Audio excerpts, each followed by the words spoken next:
So I understand that during and after our previous episode, some of our listeners apparently, shall we say, took some umbrage with my opinions about Sieg. Yeah. And I would just like to come out and say I'm not sorry. Shit. Ouch. I As a Sieg enjoyer, I'm upset. I will say I was trying to justify Sieg the whole time. I will say this episode has some interesting revelations that I'm very happy to update my opinion about Sieg on, but let's just say that I wasn't entirely unjustified. Okay. Mm-hmm. But with with that little bait dangling on the fish line, cue the roll call.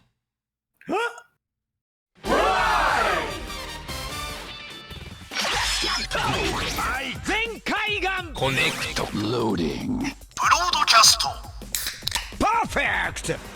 Show running super savant. Level up. Bluecaster Super Ichi. Loud and online. Greycaster Robolane. Hopping from show to show. Pinkcaster. Froggy Alley. Combining comedy and critique. On air since 2014.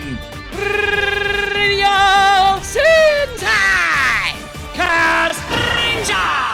Welcome to Radio Sentai Castranger, episode 593. It's Jellicent. Look at that fucking mustache on the male one. So cool. Big. Yeah.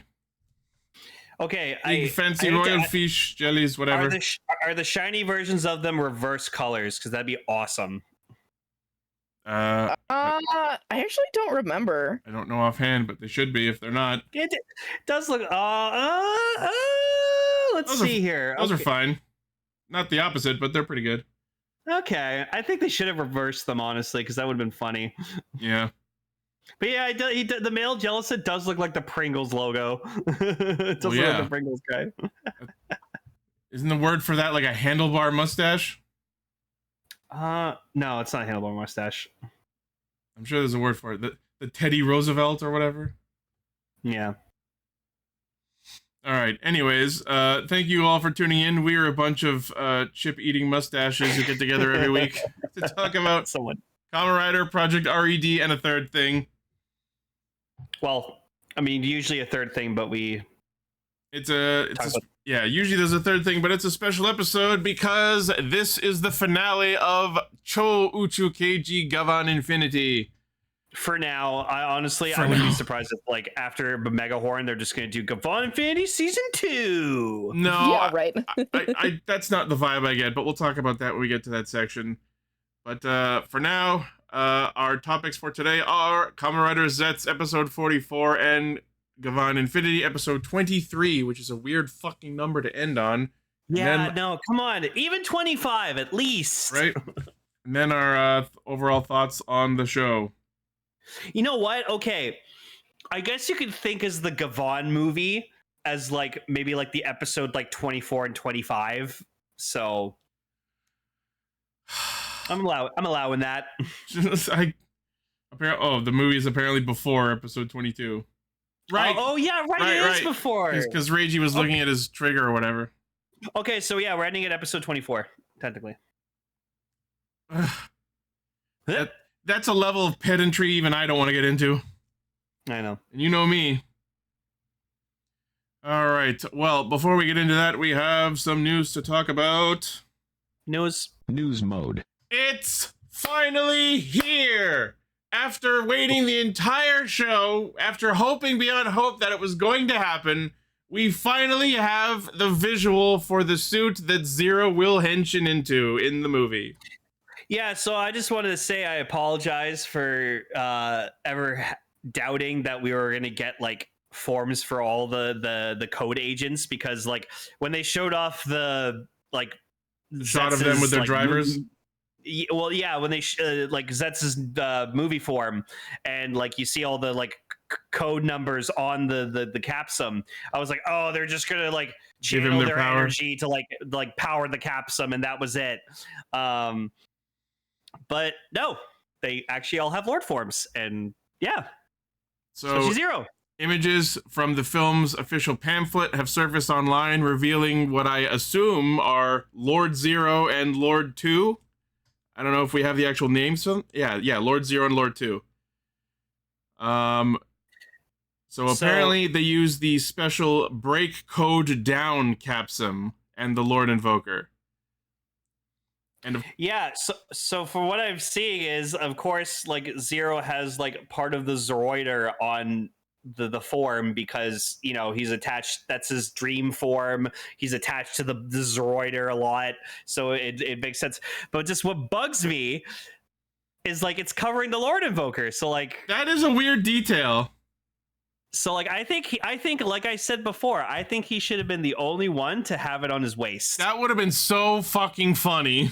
I think someone did shop that, like shop the Lord Invoker. Someone shared that of Lord Zero with it on the waist. So, but like, I'm super happy because not only is this suit cool, but my first reaction seeing this was close enough. Welcome back, Kamen Rider Laser. Yeah, the helmets, especially in this like promotion image, the helmet's really fucking cool. Yeah, it's not in the article, but the ad that or the image someone shared of like you get to see Lord Zero's face front facing. The helmet looks way cool, and I actually love the the Zoroider armor on top of this. It actually fits really well, even though he now has the color scheme of a 7-Eleven.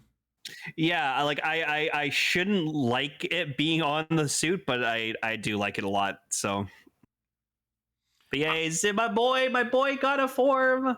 I'm just still kind of sad that, like, you know how the Zoroider's helmet looked like it was gonna like open up into a rider helmet of some sort? Yeah, that appears to have not been the case. Mm-hmm.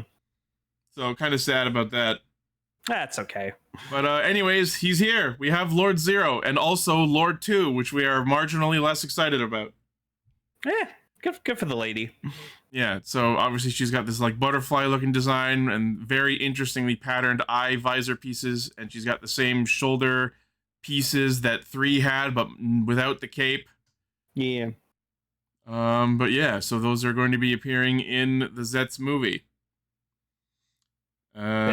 Yeah, so that's coming out. Well, it's starting to air today as of this recording, July 24th. And again, because plans for an overseas release, so we might not have to wait too long to see it. Yay! So yes, very, very cool. Next, in Omegahorn news, we have some additional cast and staff details. Sorry, just getting rid of a bug. All right, so the official Project R.E.D. website has unveiled more cast and staff for Omegahorn. So first, we have, as a couple of rookie hunters, we have Maika Miura as Ale the Bold, who is the female and the elder of the two. They are twins.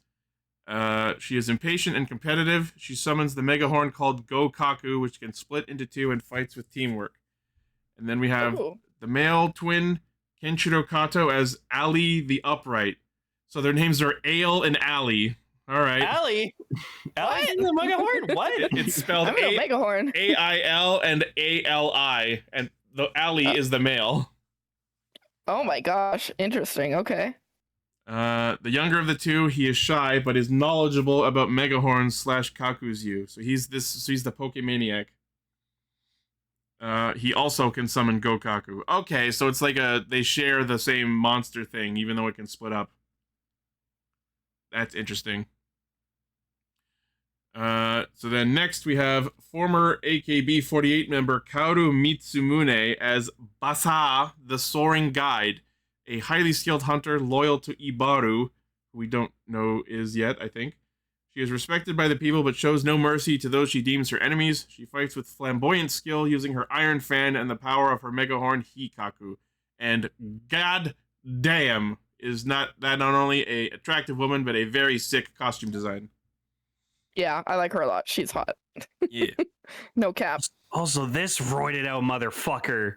Okay, she looks, in the image we're looking at in the article, it looks black and blue. In the image from the live show, it looks green. So I don't know which image is wrong. It's probably just the lighting. Of course it's the lighting and the color grading and whatever the hell. Oh yeah, so basa is a pun on like the onomatopoeia for wings flapping, hence the soaring guide. So I guess Hikaku is one of the flying ones. It's gonna take me so fucking long to keep track of the names of these goddamn monsters. Yeah. The fact that all their names end in Kaku is not helping. That's why we're gonna give them names ourselves. They'll be easier. Vegas in the chat. It's not blue and black. She's wearing white and gold. No, don't start that shit, Vegas. Don't start that. Fucking ruined my brain. Someone edit her. Fucking trend happened. Someone edit her. White and gold. No. No. Cursed. Oh my god, Decker. It does look like the fucking that meme. So next we have Hiroto Sakuraba as Geno, or Geno, I don't know. Yeah, I guess Geno, the Shattering Calamity, a highly skilled hunter serving Iboru.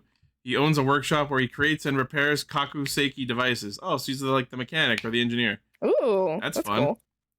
While he has a craftsman's temperament, he is also an exceptionally capable hunter. He fights powerfully with a hammer. Ooh, sick. Using the power of the Omegahorn Saikaku.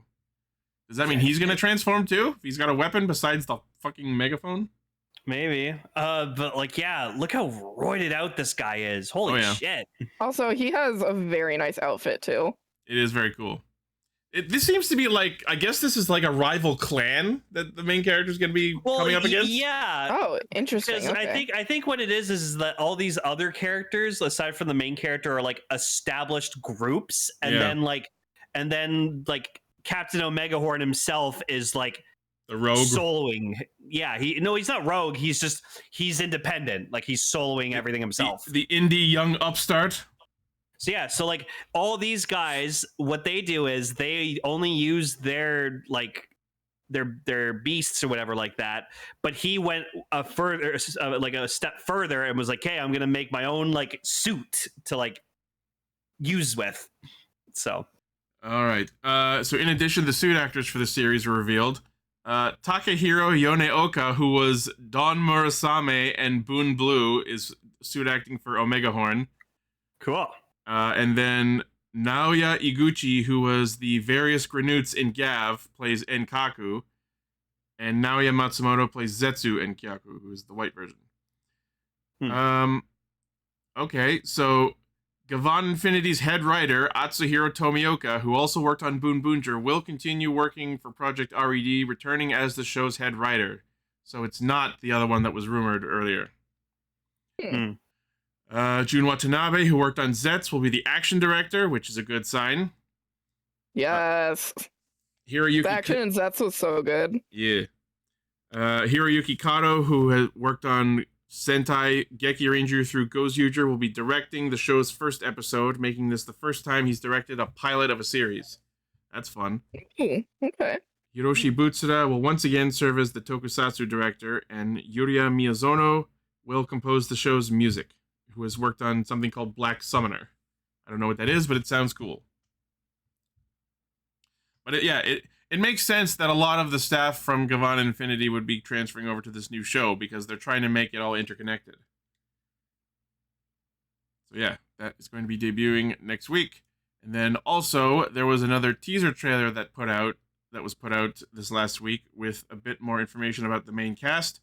And the thing that was most notable about that is that the actor who played Reiji is also in this show. He is. Yo, you looking emo as fuck. I know. It's so different from him being this happy-go-lucky, mad, ragey. So in Gavan to this. So hey, does this sort of move in terms of character going from one series to the other feel familiar to anyone else?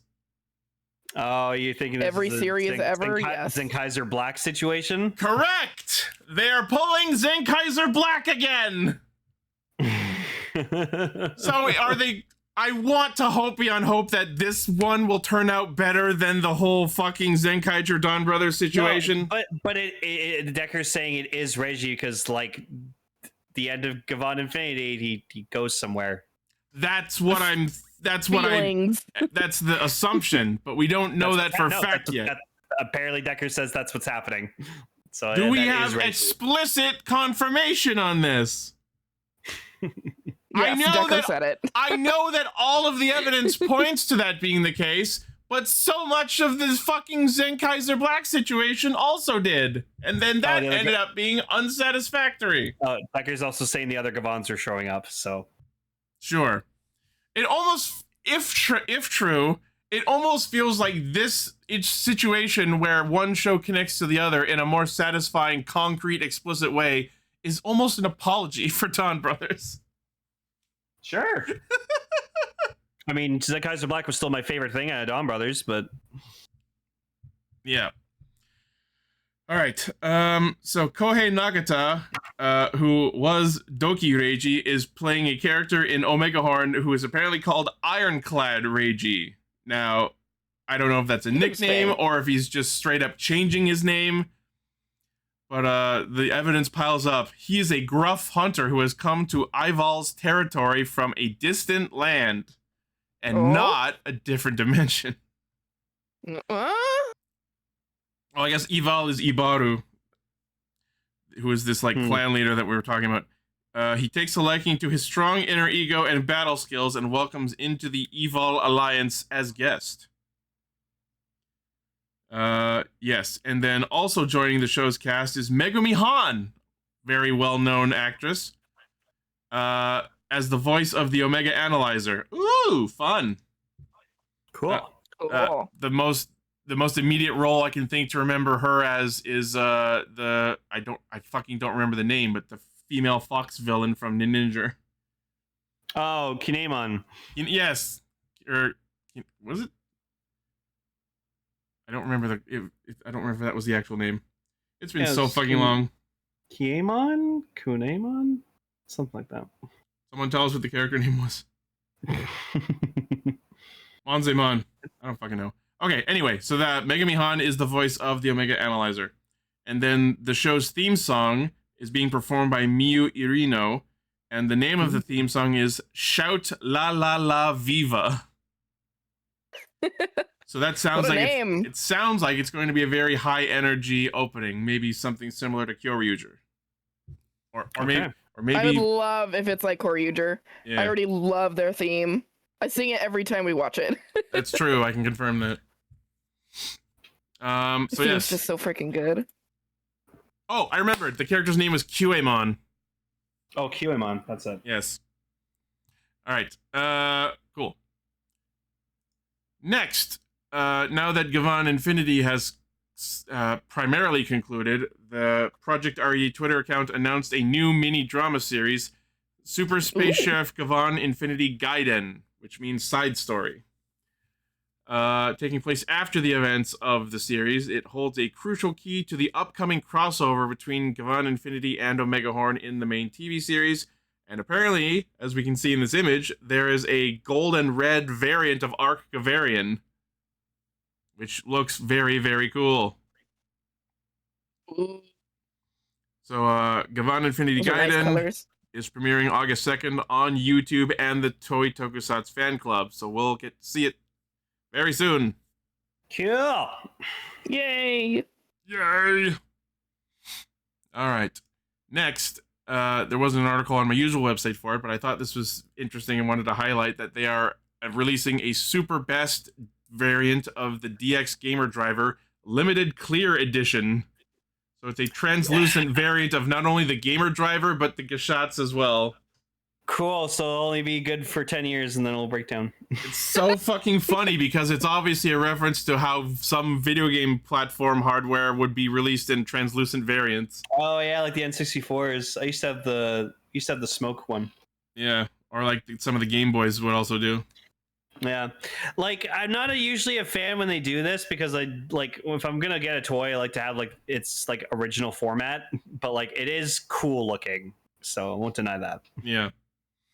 So it features a limited edition translucent case and metallic paint job. If you buy the Gamer Driver by itself, it comes with Mighty Action X, and then I also saw that they are also putting out clear variants of Tattle Quest, Bang Bang Shooting, Kamen Rider Chronicle, and then Boxo Bike, which also comes with the Kimiwaza slot. Yeah, so buy these now before they stop releasing physical versions of these games too.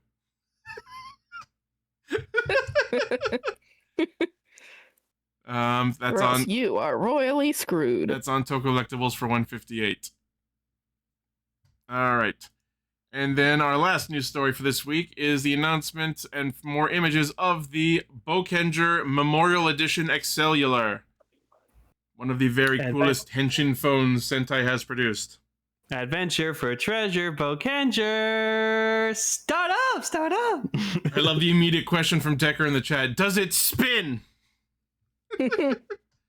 Valid question. I feel like it would have to, right? Well, let's look through the article and find out. So Premium Bandai posted official images of the Excellular Memorial Edition, released for the show's 20th anniversary series. Okay, so the toy is based on the DX version. It has some improvements. Addition of screw hiding parts on the back. Change in the design of the screen to achieve the appearance closer to the series. To accurately recreate the transformation scene, incorporates a new vibration motor and multiple LEDs inside the turbine. The Excellular vibrates in sync with the engine sound, and the LEDs recreate the sparks that fly when the turbine rotates. That's kind of sick. Cool. Is there an image of that? I don't think so.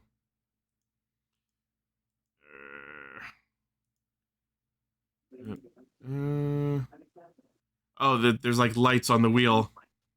That's fun. I want my cell phone to spark, damn it! Yeah, Seven brings up a good point. They did that one version of the Rushing Cheetah Progress key that you were able to spin in your hand, so why couldn't they do this? Right? Yeah. So, in addition, there are, being a Memorial Edition product, there are obviously voice lines and background music tracks and sound effects, allowing for a more immersive experience.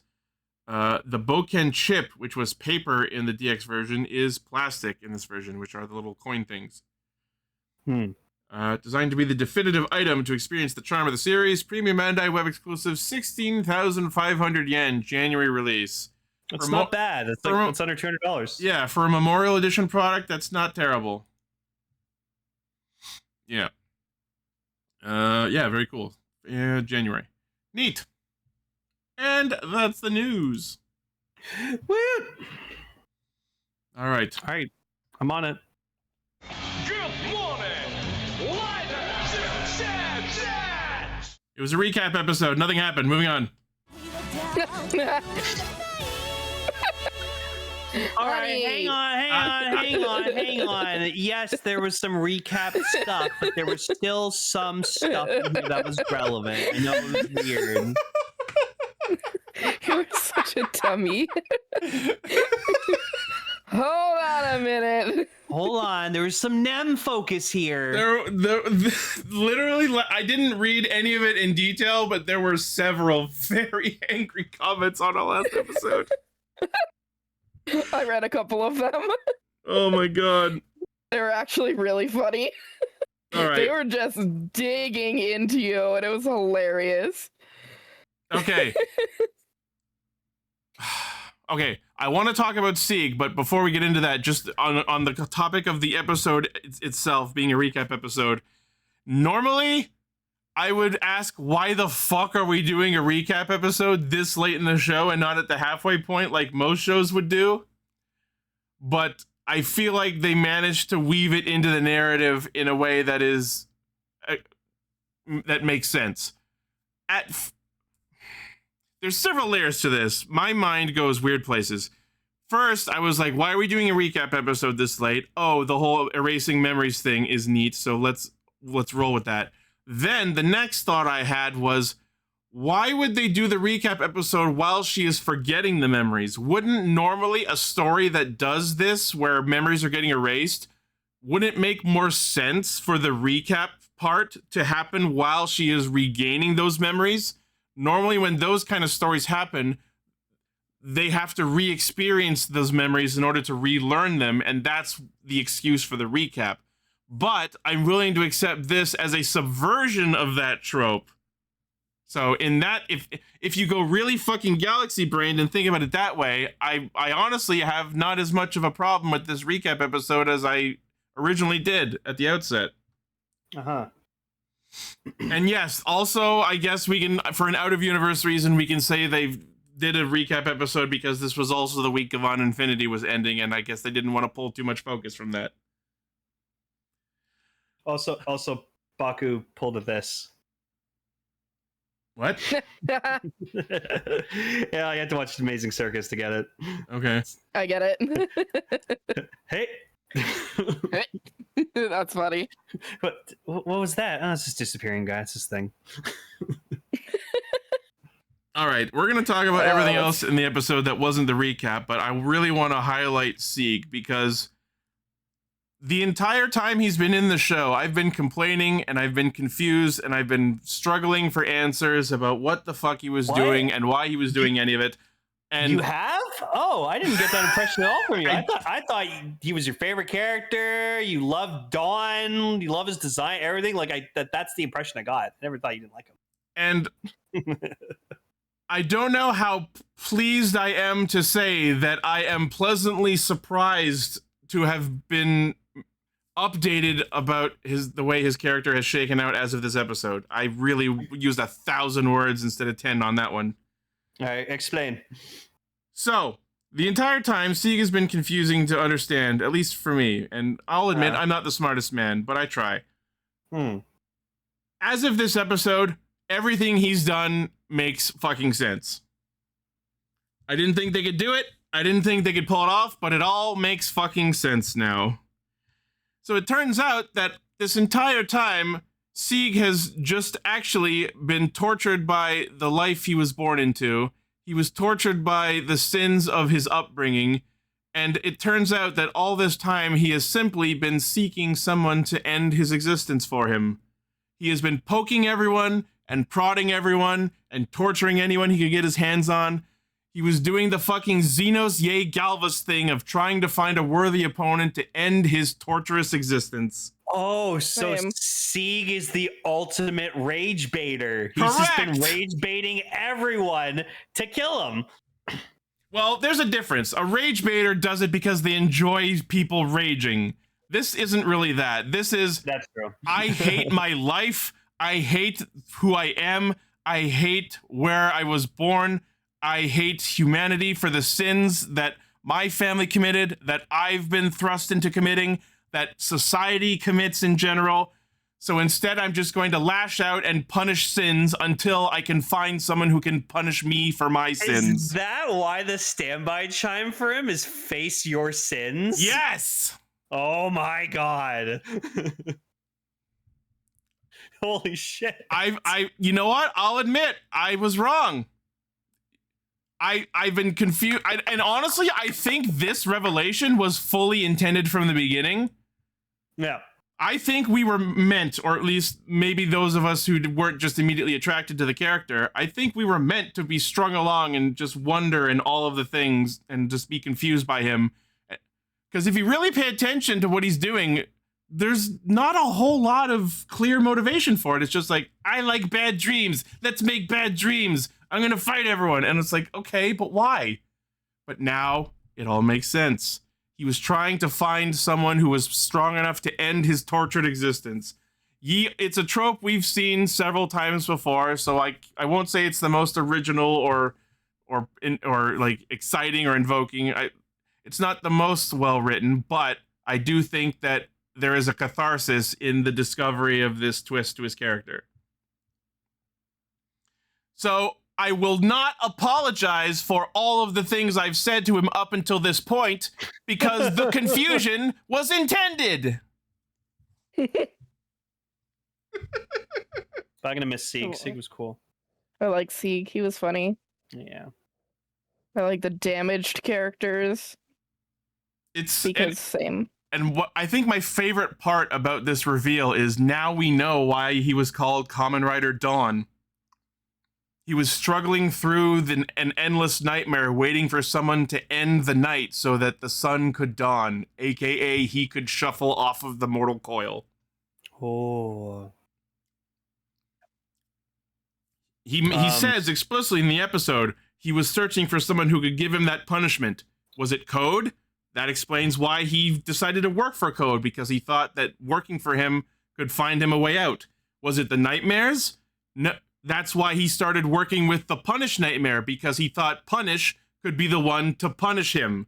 Was it Zeztz? That's why he antagonized Zeztz the whole show, because he wanted Zeztz, who has been slaying the nightmares, to slay him, and attempted to. And yet, Sieg continued to exist, not of his own will. Simply because of the way the dream world works, he just continued existing against his own wishes. It was so he could wake up and face the dawn of being released from his own torment. He literally wanted to wake up dead. And the reason he started antagonizing Nem is because he discovered, by way of learning Baku, because he understood everything from Baku's premonition about how Nem was the one creating nightmares, or at least the subset of nightmares that were spawning out of her, because we know that the nightmares apparently existed since primordial times. He understood that the nightmares coming from Nem had the most potential and the most power and the most, ability to them. So he started poking Nem and antagonizing her so that a powerful nightmare would spawn out of her and kill him, which it kind of did. A little bit. So, the Oblivion Nightmare, aka the plot of Kingdom Hearts Chain of Memories. So, throughout the episode, Oblivion finally starts doing things, and apparently that is consisted of raining sakura petals everywhere throughout the dream world, and anything and anyone it touches, I don't know which is the cause and which is the symptom of, but as things make contact, things vanish from the dream world, and presumably, though we never see it, through the black case effect, also probably get deleted from the real world, because the lady says we don't need the real world anymore, they were going to delete it. And then also, either as a result of or a cause of, Nem loses her memory of that thing or person. So that's terrifying. Yeah. I've been saying, man, Nem is the fucking key to everything. One thing that I'm still not very clear on is, so the lady mentions again how all she's ever wanted to do is protect Nem, except she's been trying to protect Nem from Code. Code doesn't exist anymore. So what are you trying to protect her from now? Herself. Just the entire world, I reality, guess? all of existence. Also, remember the lady's now part of the other. Yeah, I think what's happening is merging with Phantom has twisted her desire in the way that doesn't make sense anymore. So cool, was still something else I had to be confused by. Like I said, Nem is very fucking important. So, all she wants to do is delete everything that truly exists and just nestle Nem into a cradled, gentle, illusory world where they can quote unquote be happy. That's right. And you know what? I understand. I've seen a lot of other characters and villains and other things where that's their goals. They want so bad for the person they love to be safe that they will fuck all of reality to do it. Same. Yeah.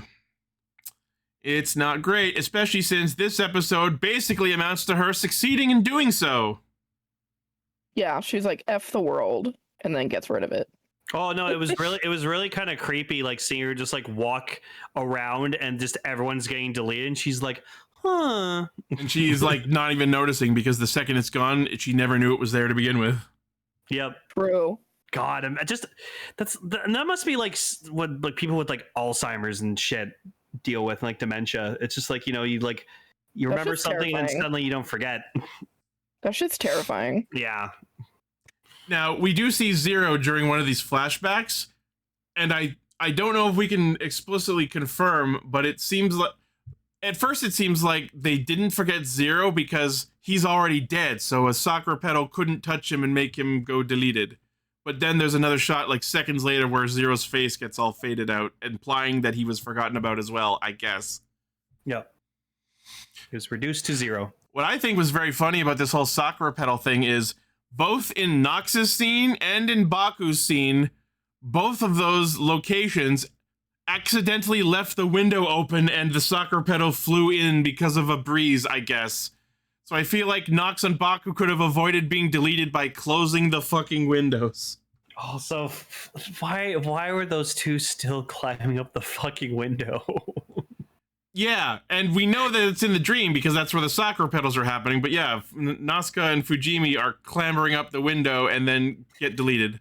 I guess they're just used to doing it, so they just keep doing it. It's also funny that if you look at that scene, the section of the room where they would be landing when getting into the room, there's like stuff in the way. You'd think Baku would have moved that stuff out of the way after the amount of times they've come in.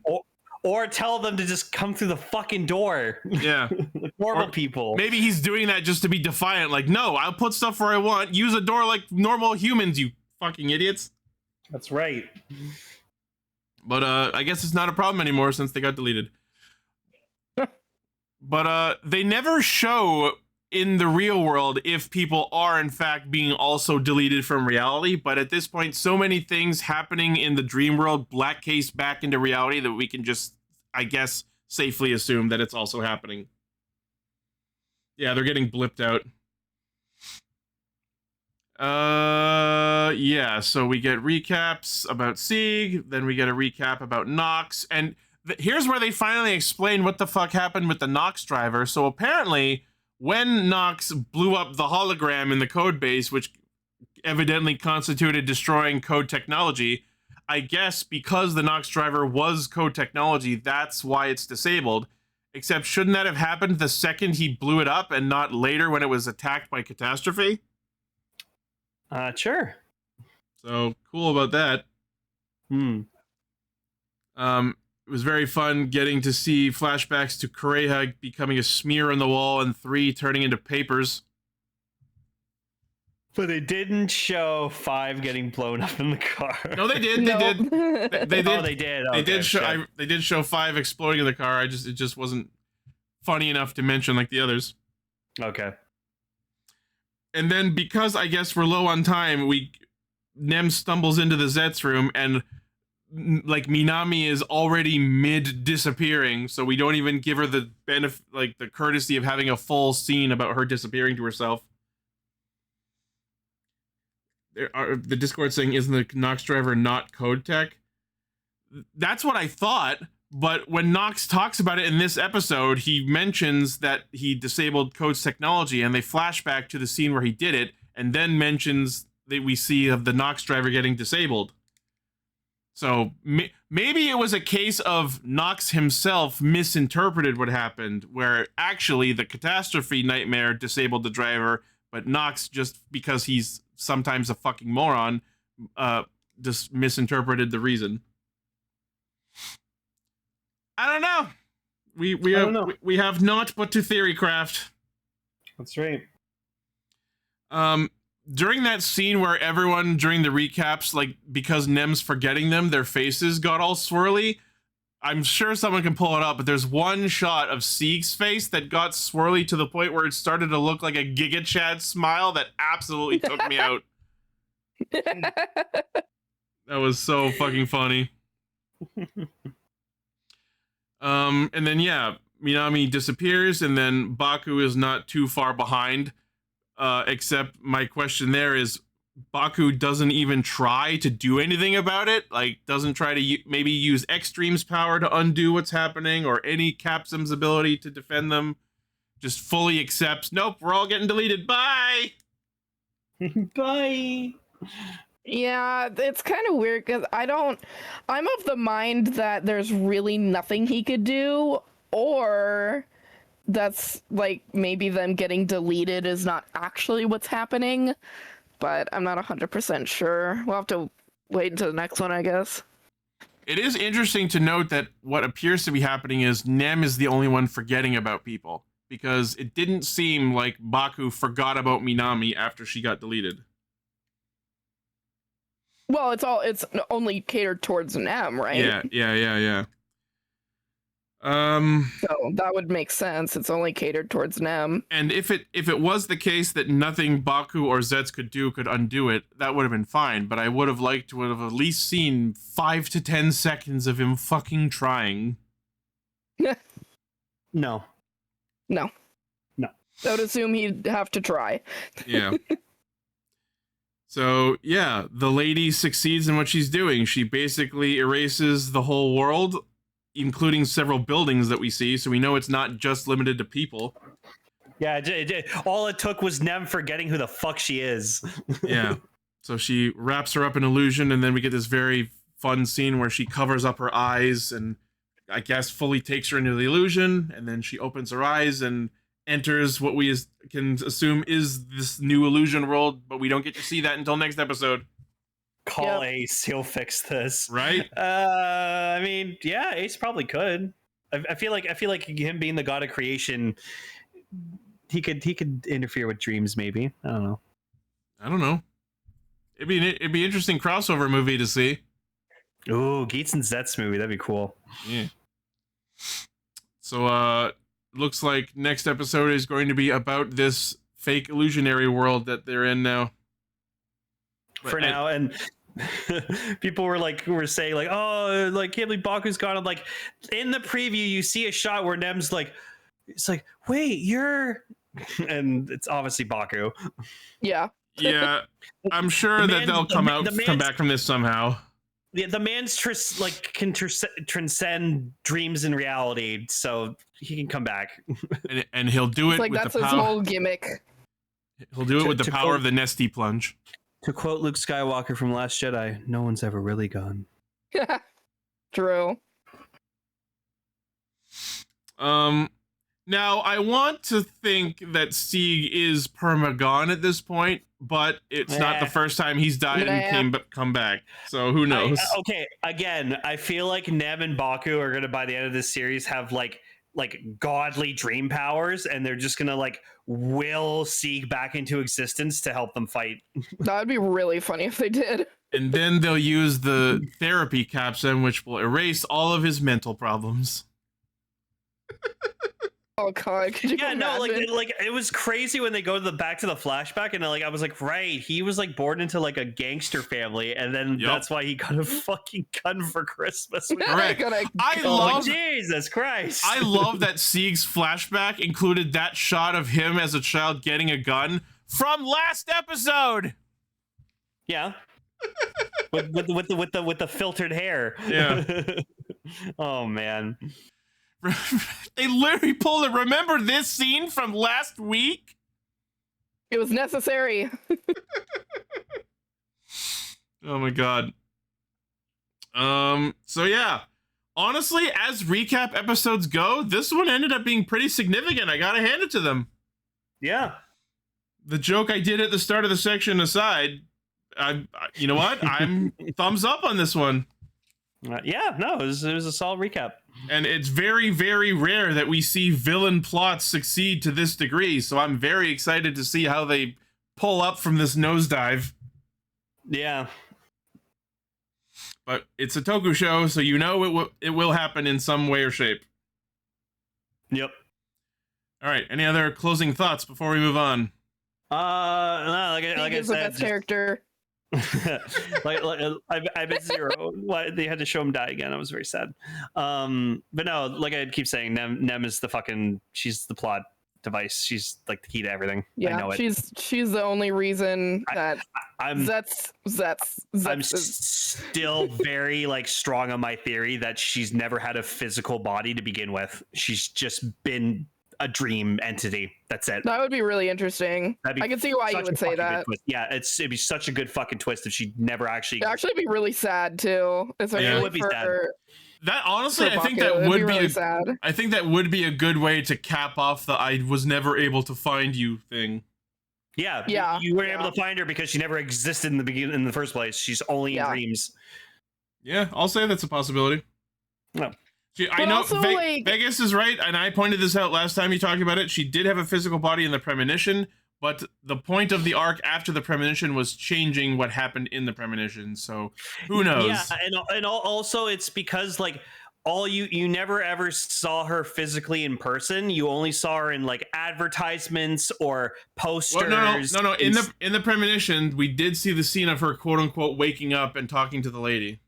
No, but what I'm trying to say is in episode 1, which before he went into the dream for the premonition, you only saw her on like TV commercials or posters and stuff. We never actually saw her physically, and you can easily like shop people into a commercial and shit like that. That's true, So but that's true, but that was set up for the plot reveal about her during the premonition, where she was. Yeah, but since this was Baku's dream, he just assumed, okay, because we see her in like ads and shit, she has to be a real person. And so his premonition dream made up that, oh, she's a physical person somewhere. So has this whole show just been commentary on fucking VTubers? Maybe. But anyways, that's my theory, that she just doesn't actually physically exist. She's only in the dream world. That's why we've only ever seen her in dreams. I don't think I believe that theory, but I will agree that it's a possibility. Yeah, it's definitely possible. Yeah, but he was in a coma when he had it, so it is a dream, sort of. And then also, if you think about that one episode where he was talking about with that one dude who like basically adopted Nem, that was also technically a dream. Yeah, that was in the premonition, so there is room for that to become inaccurate. But yeah. I still believe that is what's happening. But we'll see. We got some episodes left. Yeah, we don't fully know. Make me right, Toei. Come on. Vindicate me. Yes, but we only saw that in the premonition. Yes, we've just been over that. I know. All right. Okay, Joe Chuck.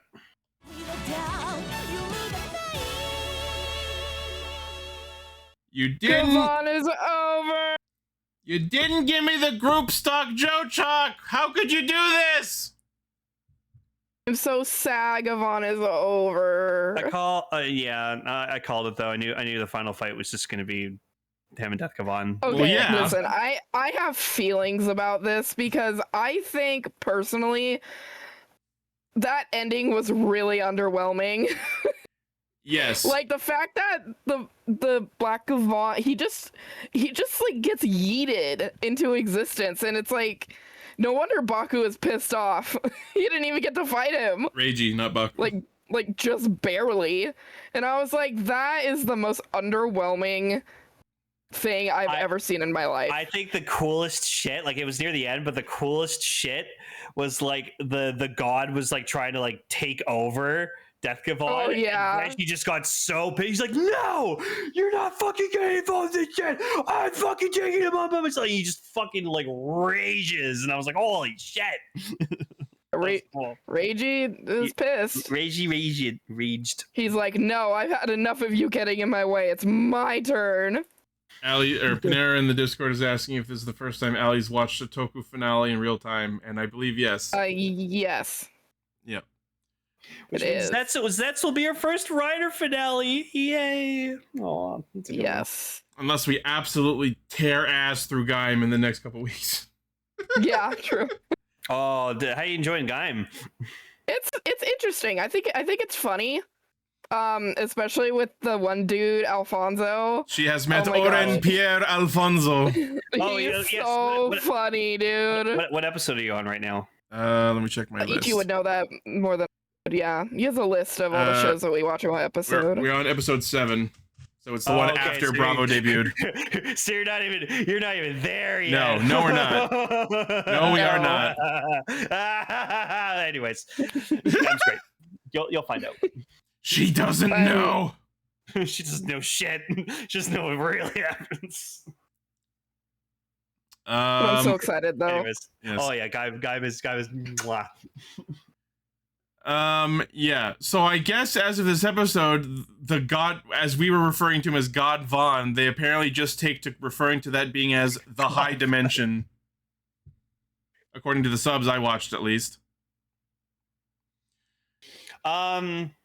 So we find out finally what the fuck Death Gavan's entire deal has been. So the whole universal truth was not in fact about Azazolth, but rather he apparently, for a reason that we don't all go all the way into, discovered that the world is beheld by the Akashic records, which are maintained by the balance between High Dimension and Azazel, saw that the world was beheld to their whims and their laws, and decided, fuck that shit! Justice is limiting! Funny. I'm going to be evil and free everyone from that bond! I'm going to free humanity in existence from the rule of these two gods!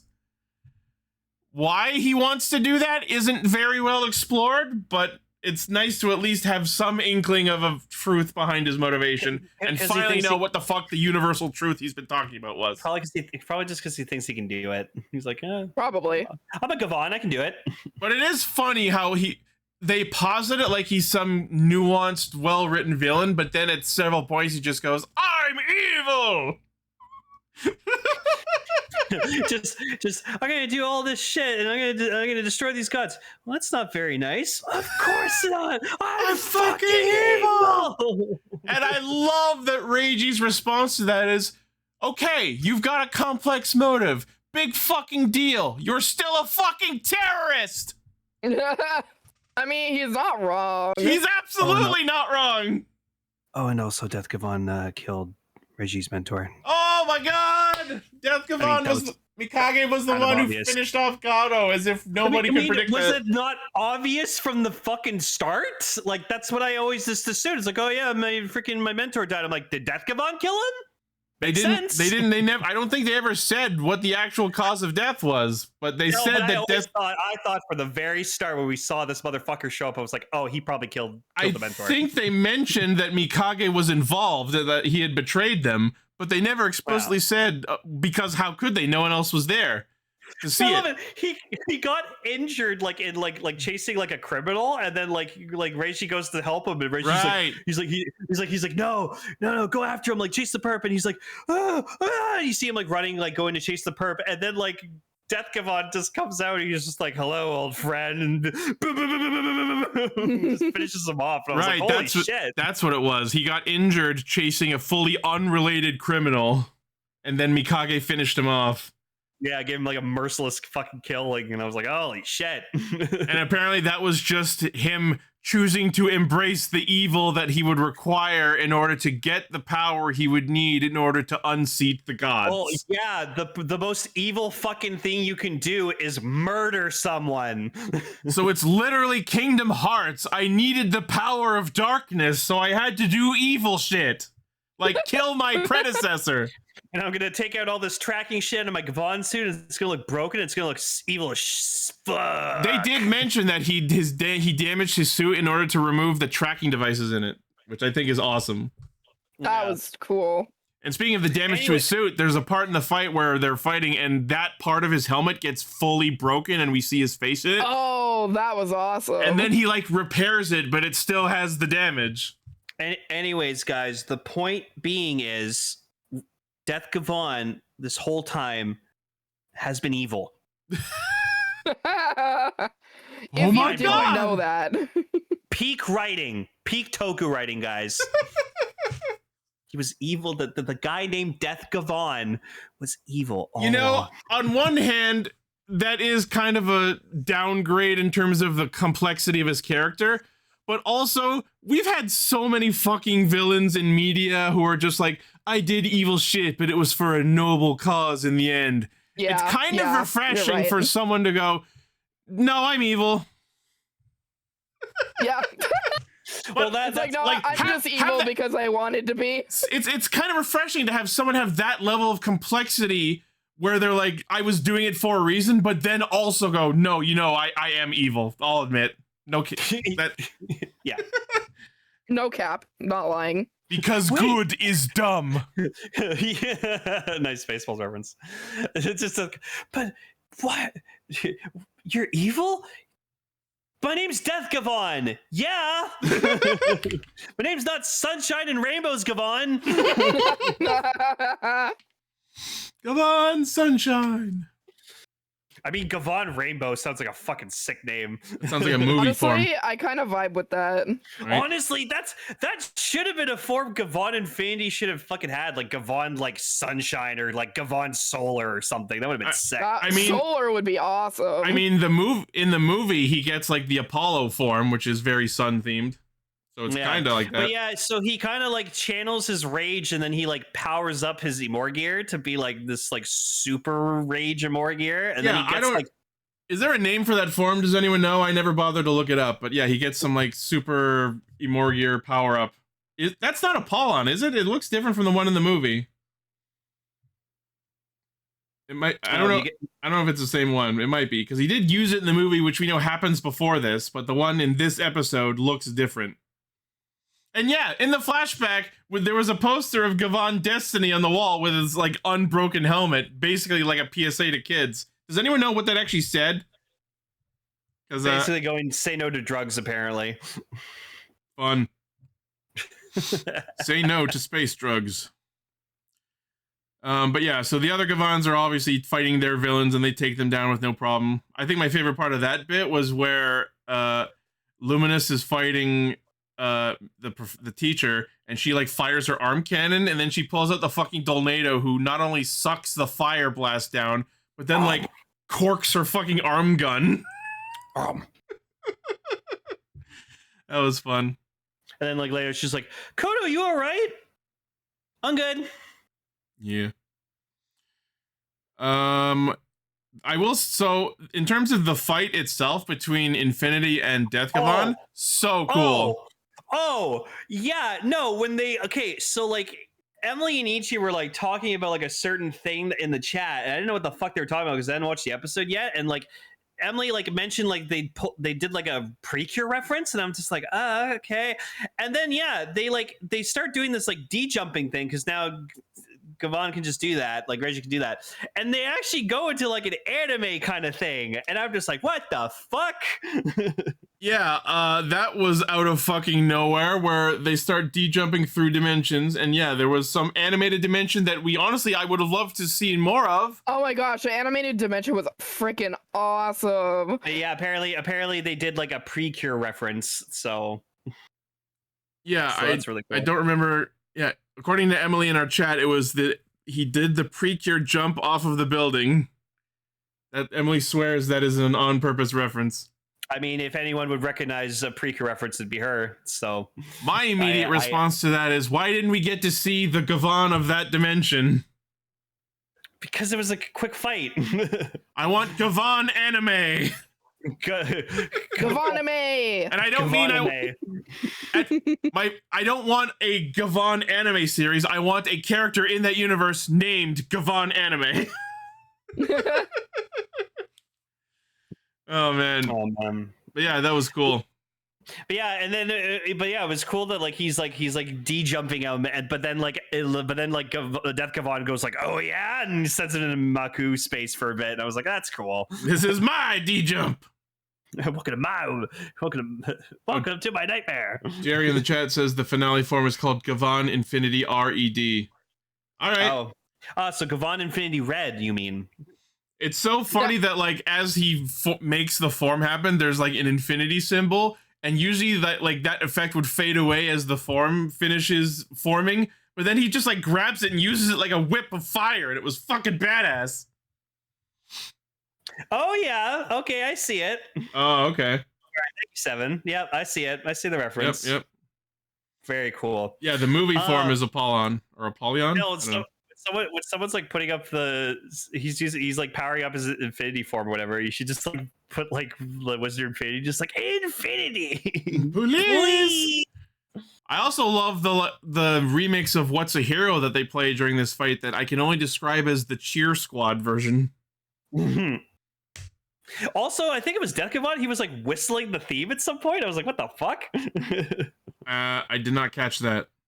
Yeah, he was whistling like the hero song that like was playing earlier in the fight, and I was like, that's cute. Is that song diegetic? Was it actually playing? But yeah, so Infinity does his power up, does the fire whip, and then like refines the energy into like a straight up OG Gavan laser blade. It's pretty cool.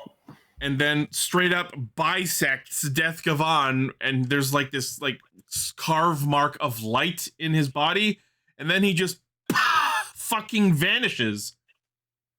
And we never see him again. Is he dead? Did he get banished? We have no fucking clue.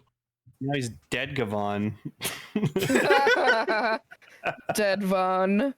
Dead Gavan.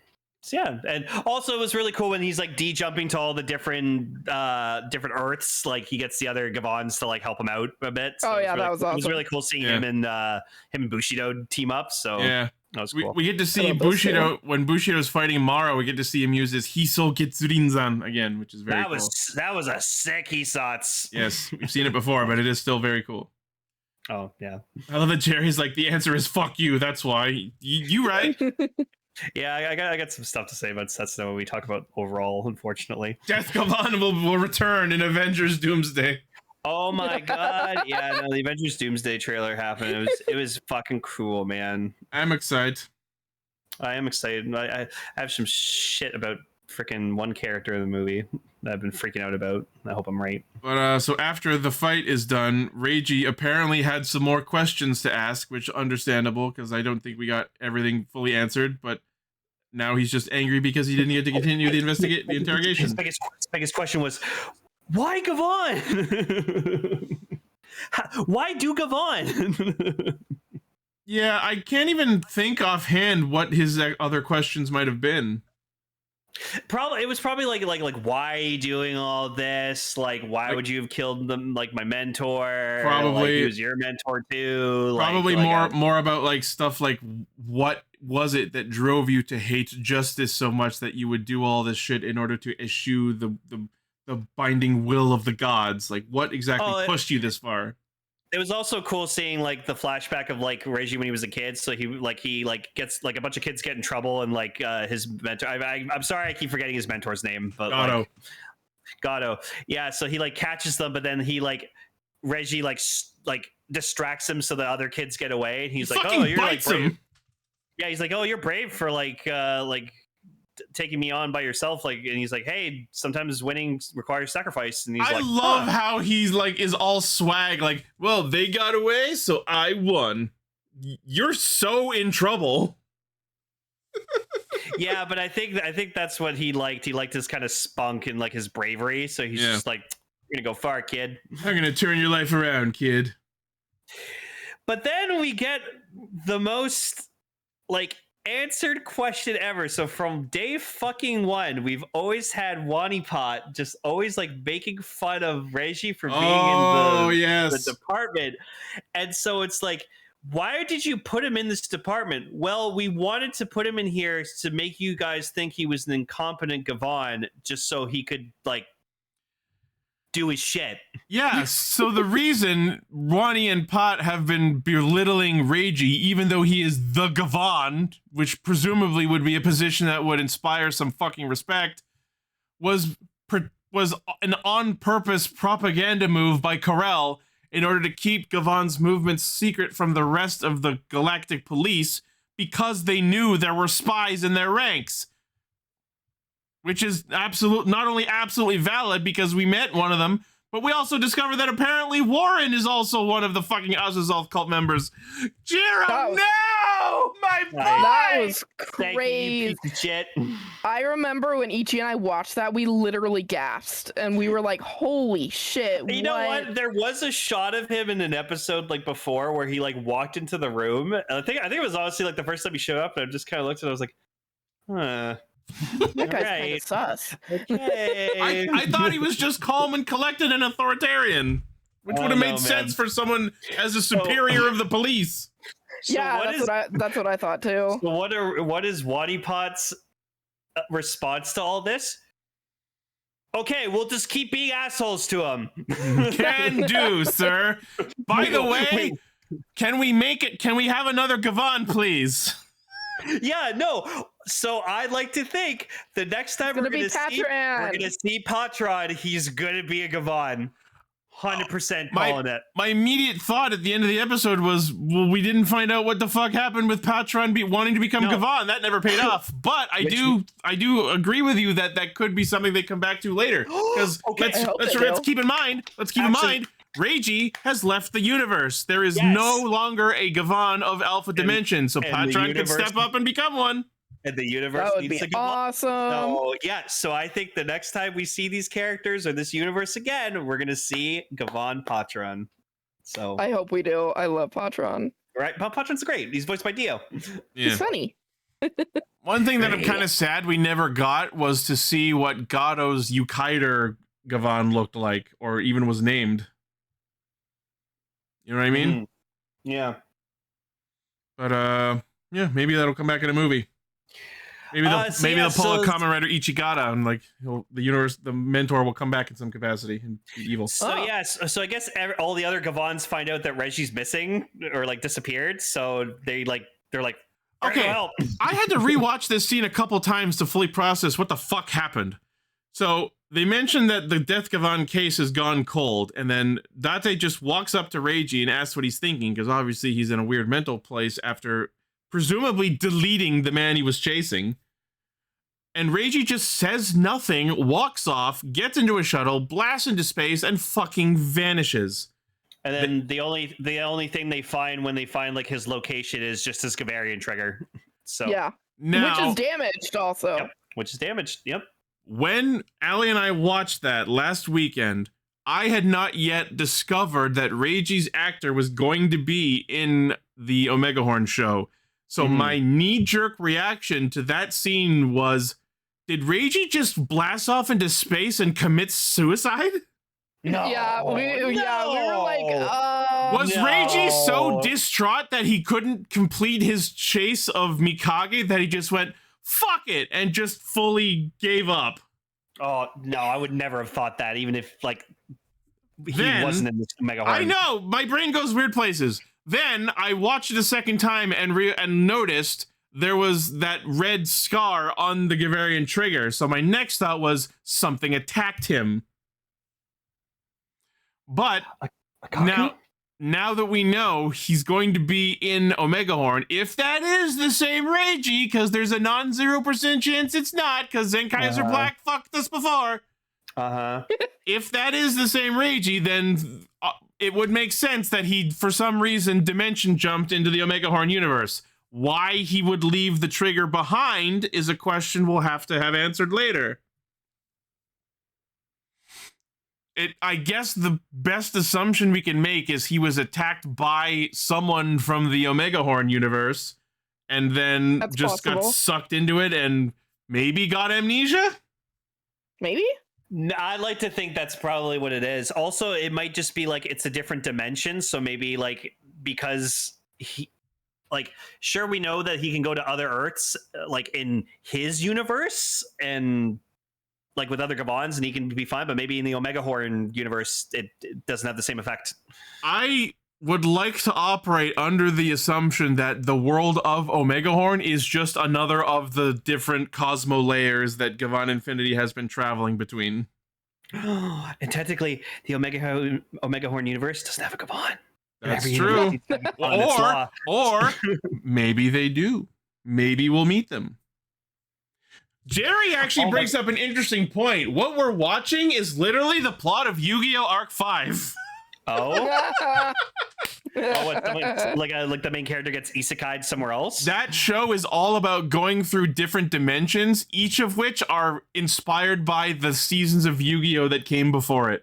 Oh yeah, that was the case. Like, yeah, I told Ichi to show me the other like shows, and I told him to give me show me the best episodes from each one. So yeah. I do remember that. That is an interesting comparison to make. Oh, imagine Reiji became like Gavan Omega. Ooh, that'd be cool. I don't know. We know from explicit news and social posts and such that apparently what's happening is Project R.E.D. is an overarching series with an overarching narrative that will be permeating throughout show to show. And I was gonna say just now, because I wasn't too keen on Omegahorn just because of its theme, But now that I know that it's just an overarching story, like as far as we know, they're gonna reference like the past show, whatever, like that, and Reggie's gonna be in it. Now I'm more interested. I'm like, okay, I'm like, let's see where this goes. Yeah, I'm pretty much on the exact same page as you. I'm not super into the Monster Hunter vibes of it, but I'm very interested in stories that connect to each other like this. So when Reggie shows up in it, we're gonna be like, oh my god! Like the fact that it is Monster Hunter themed and that Reiji's in it. Yeah, this is why I'm so glad you joined the show when you did, because you get to be the one who is here for the Monster Hunter vibes. Yes, I am the Monster Hunter nerd. You will get to make comparisons to actual Monhoonmons. Yeah, I know. I'm so excited. I did play Monster Hunter Wilds last year, and it was a really fun time. So I get why Monster Hunter is really popular. So I love Monster Hunter so much. Yeah, it holds a very special place in my heart. And didn't you just beat Monster Hunter Stories 3 the other day? I did. I beat it yesterday. Yeah. One of my favorite monsters is the Kangalala. The Dragon Ball opening? No, it's like this giant pink gorilla thing, and actually that's my name in Monster Hunter Wilds is Kangala Lane. Oh, that's awesome. Yeah, Kangala Lane, that's funny. Every time someone mentions Nargacuga, I just think of Kamen Rider Kuga. I love Nargacuga. It's not my I prefer Silverwind Nargacuga, but my favorite monster is actually Bolt Reaver Astalos, and then my second favorite is Raydao. Yes, you've been showing me the variants of Raydao you've been getting. Yeah, I got the dragon one earlier. I think I showed you. There's my old hunter when before I switched to my robot armor, I made a whole Kangalala themed character. Wait, I gotta see this. Oh my gosh, that's awesome. I swear to God, I thought the thing behind you was like wings on your armor. I just realized it's a fucking chocobo.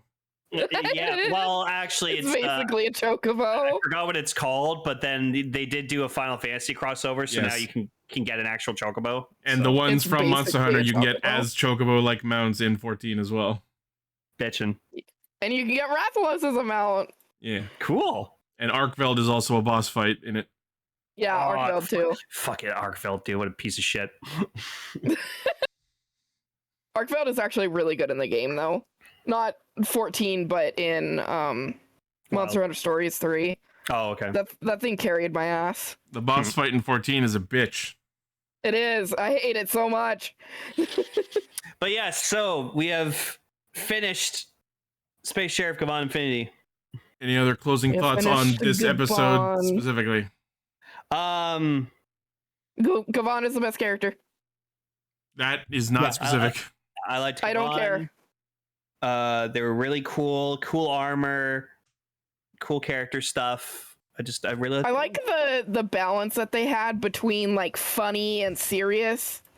That's my entire reason for watching Toku at all in general. I've said this so many times that my favorite thing about Tokusatsu is the delicate artistry of the balance between awesome parts and funny parts. Yeah, they do it very well. Eitaro says Gavan Infinity is the worst Project R.E.D show. It's also the best. Unfortunately, those statements are both true because it is the only show currently. See, that's why I'm kind of hoping, like if we're getting like 2 shows a year, I can't wait by like 5 years. We'll have had into Project R.E.D. We'll have 10 shows, and then we could be like, okay, which one's your favorite? Yeah. Excited.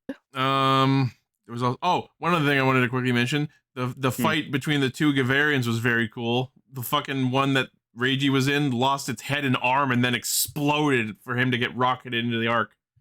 Yeah, and then he just turned into ship mode and he just like freaking like rammed into Death Gavan's, and then he like tore open this fucking cockpit and just like jumped at him. I was like, holy shit. They didn't say it explicitly, but I think it's safe to assume that was not their primary Gavarian. That was a spare one that Corel sent for them.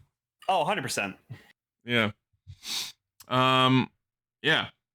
So, on its own, I wouldn't call this the most satisfying finale, but keeping in mind the context of this show connecting to the next, I think we can call this a win.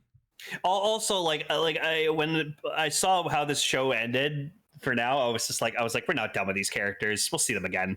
Also, there was a bit that near the end where Kiki looked like she had been surprised by something, but they don't tell us what it is. But maybe that was just them detecting Reiji's Gavarian trigger. Yeah. Maybe. But like I guess. I know, and I'll be shocked if this doesn't happen. I feel like because we're getting two Project Red shows a year, they're gonna always end the second show with like a versus movie. So we're gonna have like a Gavan Infinity Captain Omegahorn crossover. Can we please get versus movies again? It's been so long. I feel like this would be the time to do it. So like each show's gonna get like a summer movie, and then we're gonna get a crossover movie with both shows of that year. Yes. And then we'll have like a project, like probably maybe like 2-3 years down the road, we'll have like 6 shows by then, and we'll have like a Project Red Tyson film. You know what would be funny for us to do once we've had enough Project R.E.D entries? Project R.E.D versus Super Sentai. versus Rider. Let's bring back Superhero Tyson. Oh my god. Yeah, but anyway, so this is definitely the start of something like really big, and like honestly, I'm here for it because I like that, like, because like with Sentai, you've always just kind of had like the same core concept, but like with different themes, and then they like do different kind of shticks with each one. But like Project Red seems like every year we're gonna get like a new theme that feels like really different from the previous one. Like, yes, we have like the Beast and more gears, whatever the fuck they're called in Omegahorn. Igor gears, which I think is a dumb name. You gotta have like a little thing that kind of like bridges the two, the previous show together with the new one. So, but like overall, this is like a fully different thing from Gavan. So, yeah. I fully forgot what I was gonna say. Well, I guess just one more thing is just like, I know deep down the road we're just gonna like, because we're getting 2 shows a year, that gives me 2 chances to have like a show that's gonna be like my fucking thing. Like I know there's gonna be a Project Red series down the line that's gonna be like, it's gonna be like big into robots and shit like that. Be lane coded. So fucking down for it. It is also. I agree that it's nice that we're gonna get a change of theme more often, because as we've seen, there are shows whose themes and motifs and vibes that we like better than others. There's going to be like some kind of like space night theme thing for Ichi down the road, probably at some point. Like that'd be fucking cool. Yeah, and I remember main character will have like an owl theme. Don't give me hope. Don't give me hope. Don't give me hope. Don't give me hope. Anyways, you were gonna say. I remember what I was gonna say a minute ago. While the distancing from typical Sentai tropes isn't something I'm the hugest fan of, I appreciate that it has not been a full detachment from such. Like, sure, we haven't had roll calls this whole show, but we have had stock henshins. Sure, we haven't had combining Megazords, technically, like typical Sentai Megazords, but we've had some pretty awesome robot fights. While yes, Sentai is mired in its own tropes, and there's a comfort in that consistency, I think it's fun that Project R.E.D. has given them a blank check to try out a bunch of different things, and I'm excited to see what else they try. Yeah, like I said, like I'm excited that we're getting like 2 shows a year, because that's just double the like, okay, like what's on the menu 2027, guys? Like, yeah, what do we got? Like it's something to look forward to like every year now. It's like, oh, we have 2 shows to look forward to. As far as we know, they could just do like they're testing the waters with like, okay, let's see if we'll do 2 shows a year, see how they do, and if not, then we'll just stick back to 1 show. Yeah, because for everyone has their own tastes and preferences and likes and you know what they're into and what they're not. So every year it's a roll of the dice. Like, are you going to like the show, or is it going to be something you're not super invested in? So it's going to be interesting now that there are more rolls of those dice. Yeah, I mean, like I said, even before we found out that it was going to be like connected to Gavan, like I know Omegahorn's not going to be my thing, but I think it's going to be a fun show regardless. So. Don Brothers has wounded me for wanting shows to be connected, but maybe this will be better. Well, that's why Gokaiger did it perfectly. Correct. Well, Gokaiger wasn't necessarily connected to all the previous shows. It just had things from them. Like there wasn't a lot of narrative plot threads connected from Gokaiger to everything else. There were just a bunch of characters and suits from those shows that showed up. Yeah, but it was still like it still bridged them all. So I think another good example, and I really, really don't want to be the apologist for this, is I liked the way Kamen Rider Zio connected to Blade's plot. Yeah, I just wish they made the Blade suit look Correct. better. It's not perfect, but I'm saying that's an example of how a narrative connection between two shows could be done well. Mm-hmm. But with that was Space Sheriff Gavan Infinity. That was really fun. I liked it. Yes, I loved it. So now we can move into our overall thoughts on the show in general and speak about what we thought of any of the story elements and each of the main characters. Yeah, I'll go first. Yeah,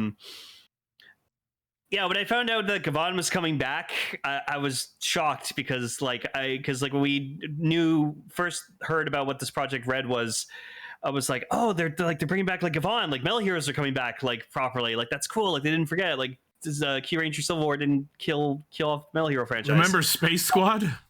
Yeah. Oh God. And just like, and then we found out like, oh, we're getting like multiple Gavans in like the show, and like one of them's a female, which is super sick. And then just like I saw the Gavarian trigger, like a lot of people were like, oh, it's like a changer like gun, but it's like it turns into the robot too. And I was super excited for it, and I like bought off eBay like probably for more than I should have spent on it, but like whatever. And I was really excited to get that thing in my hands, and I love it. And it also gave me. I'll just go out regarding the Gavarian trigger and just mention real quick. I'm still don't like the design of the gun. The robot is fine, but I don't like the gun design because it is a mode of the gun. If they, I think it's cute. There are too many toys out there that try and be too many things at once. Take a sword. And there have not been a lot of good examples of results. Mm-hmm. But yeah, I thought this show was really cool. Like I think if it went on like for like maybe like another like 10 episodes, I feel like more shit could have been more fleshed out, and like, you know, we would have had like a proper but like again, since it's bridging over to another show in a way, and we're gonna see these characters again, like I'm not mad with like the show being as short as it was. I thought the action was pretty decently solid. The suits, fuck me, the suits were gorgeous. So shiny. I like shiny things. The characters were really fun. There was different ones, and they all vibed off each other really well. And we had a lot of good side characters, especially Fade. Fade was a really good side character. Fade was awesome. Yeah, Fade was really great. We never found out what happened with him and his grandma. I know. I feel like we'll get back to that someday. Hopefully. I hope so. And like I went into the show hoping that Setsuna Bushido was going to be my favorite Gavan, and then I just like 180'd over to fucking Kiki, Gavan Luminous, and she became my favorite because she was just so relatable, Kiki is awesome. so cute, so awesome, so badass. Definitely autistic. She has to be autistic. Signs are there. 100%. They gave me one of my favorite fucking images, which is now a fucking emoji in our fucking chat. This is such a mood, and I will carry that picture till the day I die. It's awesome. It's so relatable. They also gave me the flat Imor gear, and I love it. And I still have it on my desk. It's great. I'm holding my Hiso Imor gear right now still. Yes, I gave Ichi my my DX one because it's a very fun fidget toy. Right, it is very fun. I wish the flat one was a pressy, not a twisty. Yeah. That's okay. Maybe you can get one like if there's a version where the flat face is a sticker, and then you can put the sticker over one of the button ones. Yeah, maybe. Yeah, see, and I love we also made that. That's why I'm still flat caster, but I'll probably once Omegahorn starts, I'll go back to changing it back to gray. Horny caster? I mean horn caster? But yeah, we'll get into more like characters and stuff later. But yeah, overall, I had a really good time with this. Is it like my favorite Toku show ever? No, but I think for the start of like this new franchise, I think this was a really good start with bringing Gavan back in some way. I wish they would have like brought in like Geki, like the new generation Gavan. That would have been kind of cool. But like maybe they will later at some point, who knows. But I think Gavan was a really good way to start off this franchise, and now they can go into more original stuff and maybe reference other obscure tokus that like have been around, holding out that maybe we'll get a Lady Battle Cop reference at some point. That'd be fucking cool.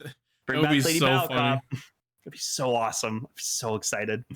But yeah, no, overall I think this was pretty solid, and I hope we see more of these characters again. I know we're seeing Reggie at least. So yeah. All right. So we're going to move on to Ali next. So coming into this show as someone who presumably hadn't seen a tokusatsu before, except maybe Power Rangers, before we started talking to each other, tell us what you thought overall about Gavan Infinity, and then we'll talk about specific characters and such later, but you can just give like brief impressions about the overall show and your thoughts coming into it as a beginner to tokusatsu.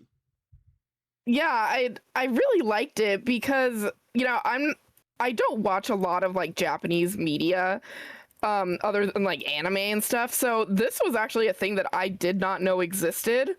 And so when Ichi showed it to me, I originally just went into it like, oh, it's just going to be like Power Rangers, but like not American. So when I watched it, I just like immediately fell in love because I thought it was really funny. I like the serious moments in it. I like the fact that I like the suits. The suits are really awesome. I really hope that they just make more shows like that in a similar way. Yeah, all the characters are really great. They all had their own like different quirks that made them interesting to learn about. I do also wish that the show was longer, but I can understand why it wasn't. And that's why I'm hoping that in Omegahorn, or at least like somewhere between Omegahorn, things will get explained and or characters will come back, because we don't know. But overall, yeah, it was fun to watch. I enjoyed it, and I can't wait to watch more. Awesome. So, yeah, I'm pretty much mostly on the same page, where, like, I haven't watched all of OG Gavan. I've only watched what we've talked about here on Castranger, and generally, it's not, like, the most amount of my flavor of show. Like, the whole space cop thing isn't probably anywhere on my top 5 favorite motifs for a show to be exploring. Mm-hmm. But I do think that they executed this one pretty well. I'm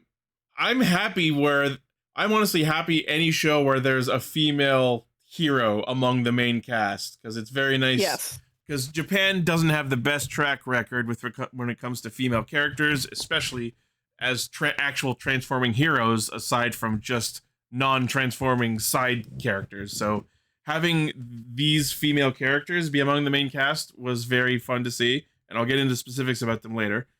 But I think the show was for being the first entry of a new franchise where it was basically a whole new world and they had carte blanche to do whatever the hell they wanted. I think the balance between respecting to and adhering to the tropes of tokusatsu's predecessors and making way for new ideas, I think the balance they struck between that was done pretty well. The fact that we got stock henshins means the show already way past the baseline for me to be interested. And I know that's a weird thing to be anchored to, but I mean, I likes what I likes. I grew up watching Digimon and Sailor Moon. I totally get it. Yes.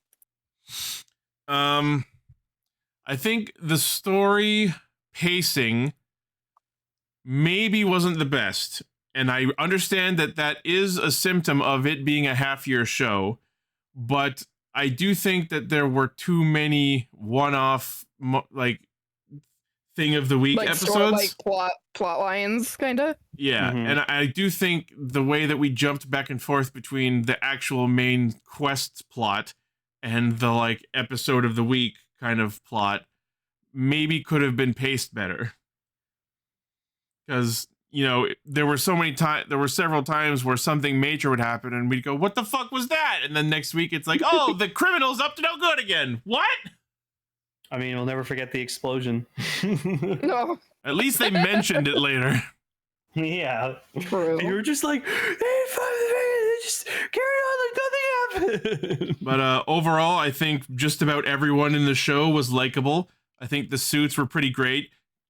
Even considering I'm not super into the classic Gavan suits, I think the way they modernized the Gavan suits for this show was done pretty well. My one problem with them is that I don't like the space codpiece on Infinity and Death Gavan. But we had to have something of that ilk in the show because of the gigantic metal diaper that the OG Gavan had. And I understand that was a limitation of the suit design technology at the time. But, you know, I mean, Luminous and Bushido didn't have them, so I feel like we could have gotten away with not having them. But we had to have nods to the original Gavan in some capacity. So I'm willing to let that one slide. It is just going to be on the footnotes of my mental opinion about the show. And I know that's a weird thing to harp on. Yeah. I'm not sure what else to say regarding overall thoughts. But unless anyone else has something else, we can maybe go into character specifics. Sure. Reiji, very, very fun protagonist. It's always fun. Well, I shouldn't say it's always fun, but because it doesn't happen super often. But it was very enjoyable to see a protagonist who kind of learns his own lessons. You know what I mean? There wasn't a lot of need for external characters to teach him things in order for him to grow as a protagonist. He kind of just learned things himself because, duh, this makes sense as he went. And that was kind of refreshing. Not a lot of protagonists do that. Yeah. Like the message about the show is channeling emotions in a positive way rather than a negative way. And while that theming maybe could have been a bit more prevalent throughout the show, I don't think it was present at a 0% amount. And I think Reiji is one of the best portrayers of that message. I think it was just really cool seeing him because he was like always like whatever case he was on, he just like would solve it no matter what. But then he got to this Death Gavan shit and it was really messing with him because he just like wanted to solve it, but he couldn't because Death Gavan was always a step ahead of him.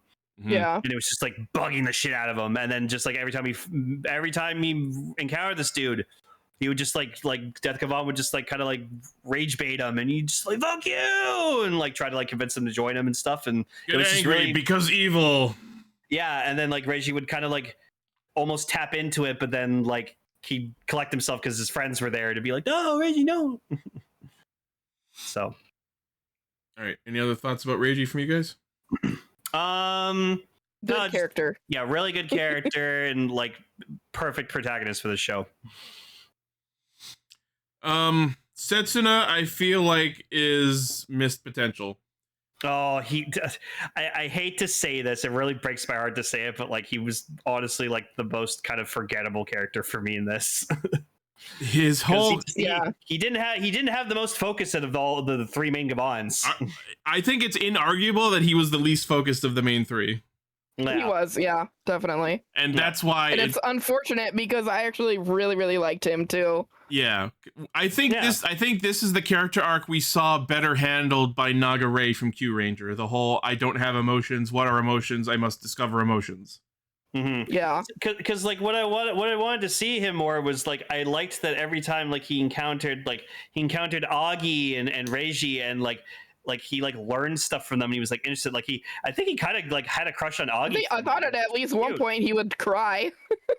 But yeah, like he met Reggie and then he like was it, like Gavando was what he like You are and, like, honorable. I will study Gavando because that is a thing I made up based on what I saw from you. And I wish they went into that more and like, you know, he like would show up to help Reggie more because But I guess it was because like they couldn't visit other Yeah. Earths, because that's the Yeah. whole thing. It with was Infinity it was always he had the Infinity ability going to their Earth. They would never go to other Earth until the whole Hatsune thing. So that's why I feel like what they should have done was they should have like they shared the technology to be able to do that. And yeah, then, maybe like, they should have shared that sooner rather than in like the last 2 episodes. And then you just like if you had more time for extra episodes or whatever, like you have an episode where like they all just go out and they have like a day.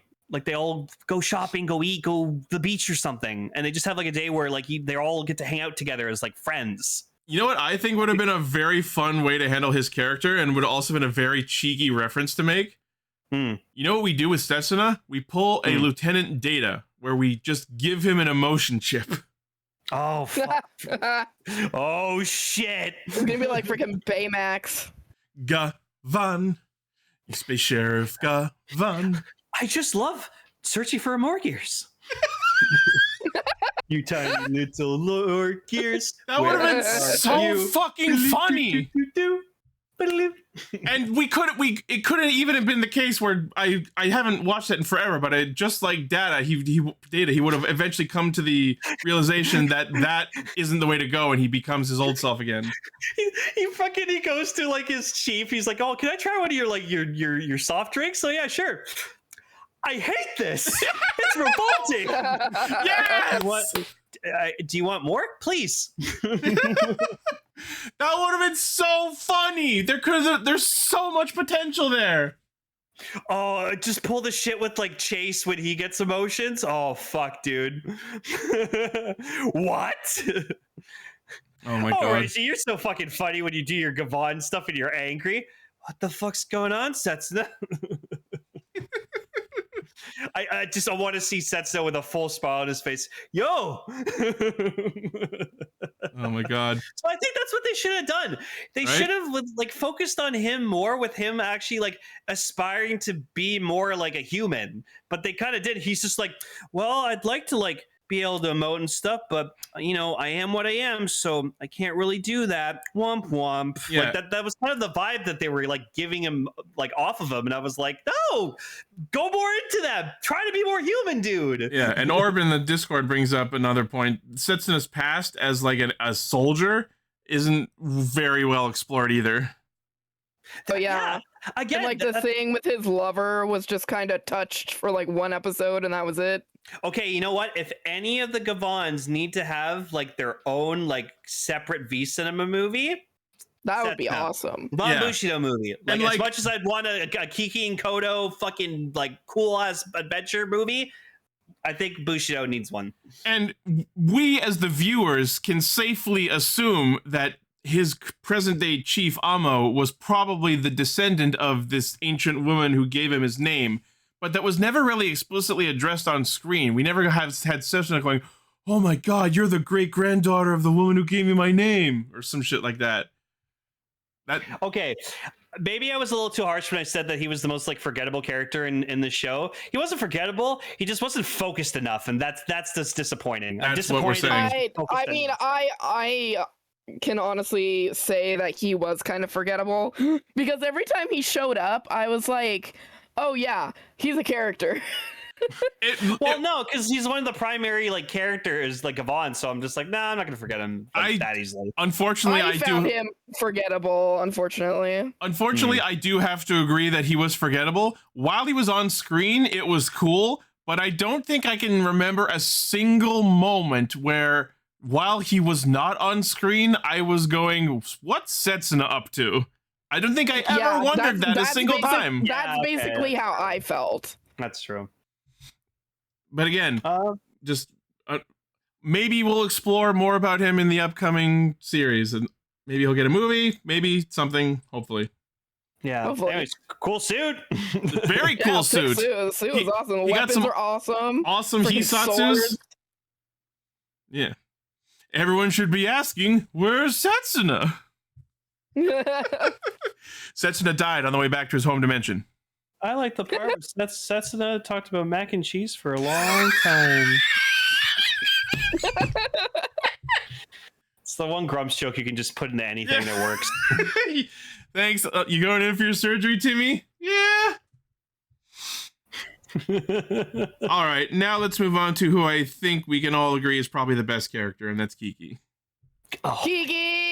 my fucking god! I love Kiki. She's queen, dude. I went in for Bushido, stayed for Luminous. Like I just she's like queen. I watched her. Yeah, she's cute as fuck. She's super smart. She's super happy-go-lucky. Like, she's the joy Gavan. Yeah, she is the joy, and she brings me joy. Yeah, she also brings me joy. I apologize, Allie, that you will get this reference, but Lane, you know who Kiki was? Female Sento. From Build. Yeah. Kiki was female Sento from Build. Well, without the severe trauma and the alternate personality. Yeah. Shit. But aside from that, Sento. Honestly, in any show, I am like a huge fan of like the nerdy smart characters. So when I found out that she was like a forensic analysis, I was like, oh, she's immediately my favorite. Like that shit is so cool. The Discord is like, and the fact that she can talk to the Amorgears is awesome too. Yeah, and speaking of unexplored potential, we never really found out why that was a thing, but hopefully we will later. Yeah. And I love that the Discord and Koto's Banjo, and she had amnesia like Sento, so the parallels are stacking. Those glasses are super cute. Just everything about her was great. So yes, I was heartbroken for the one few hours where it was like, oh no, Kiki's not Gavan anymore, and she lost her memories because now Koto's Gavan. And then literally I'm like, it's gonna be fucking solved in an episode. Yeah, it's gonna fix itself in 5 minutes. I was sad. I was heartbroken and traumatized for all of 5 minutes.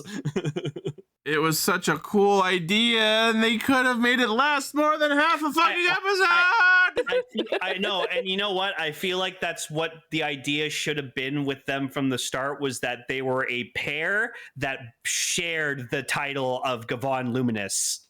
That was the prediction we made going in, because in all of the promotional marketing, it was always shown with Kiki and Koto together in a way that Reiji and Setsuna never had.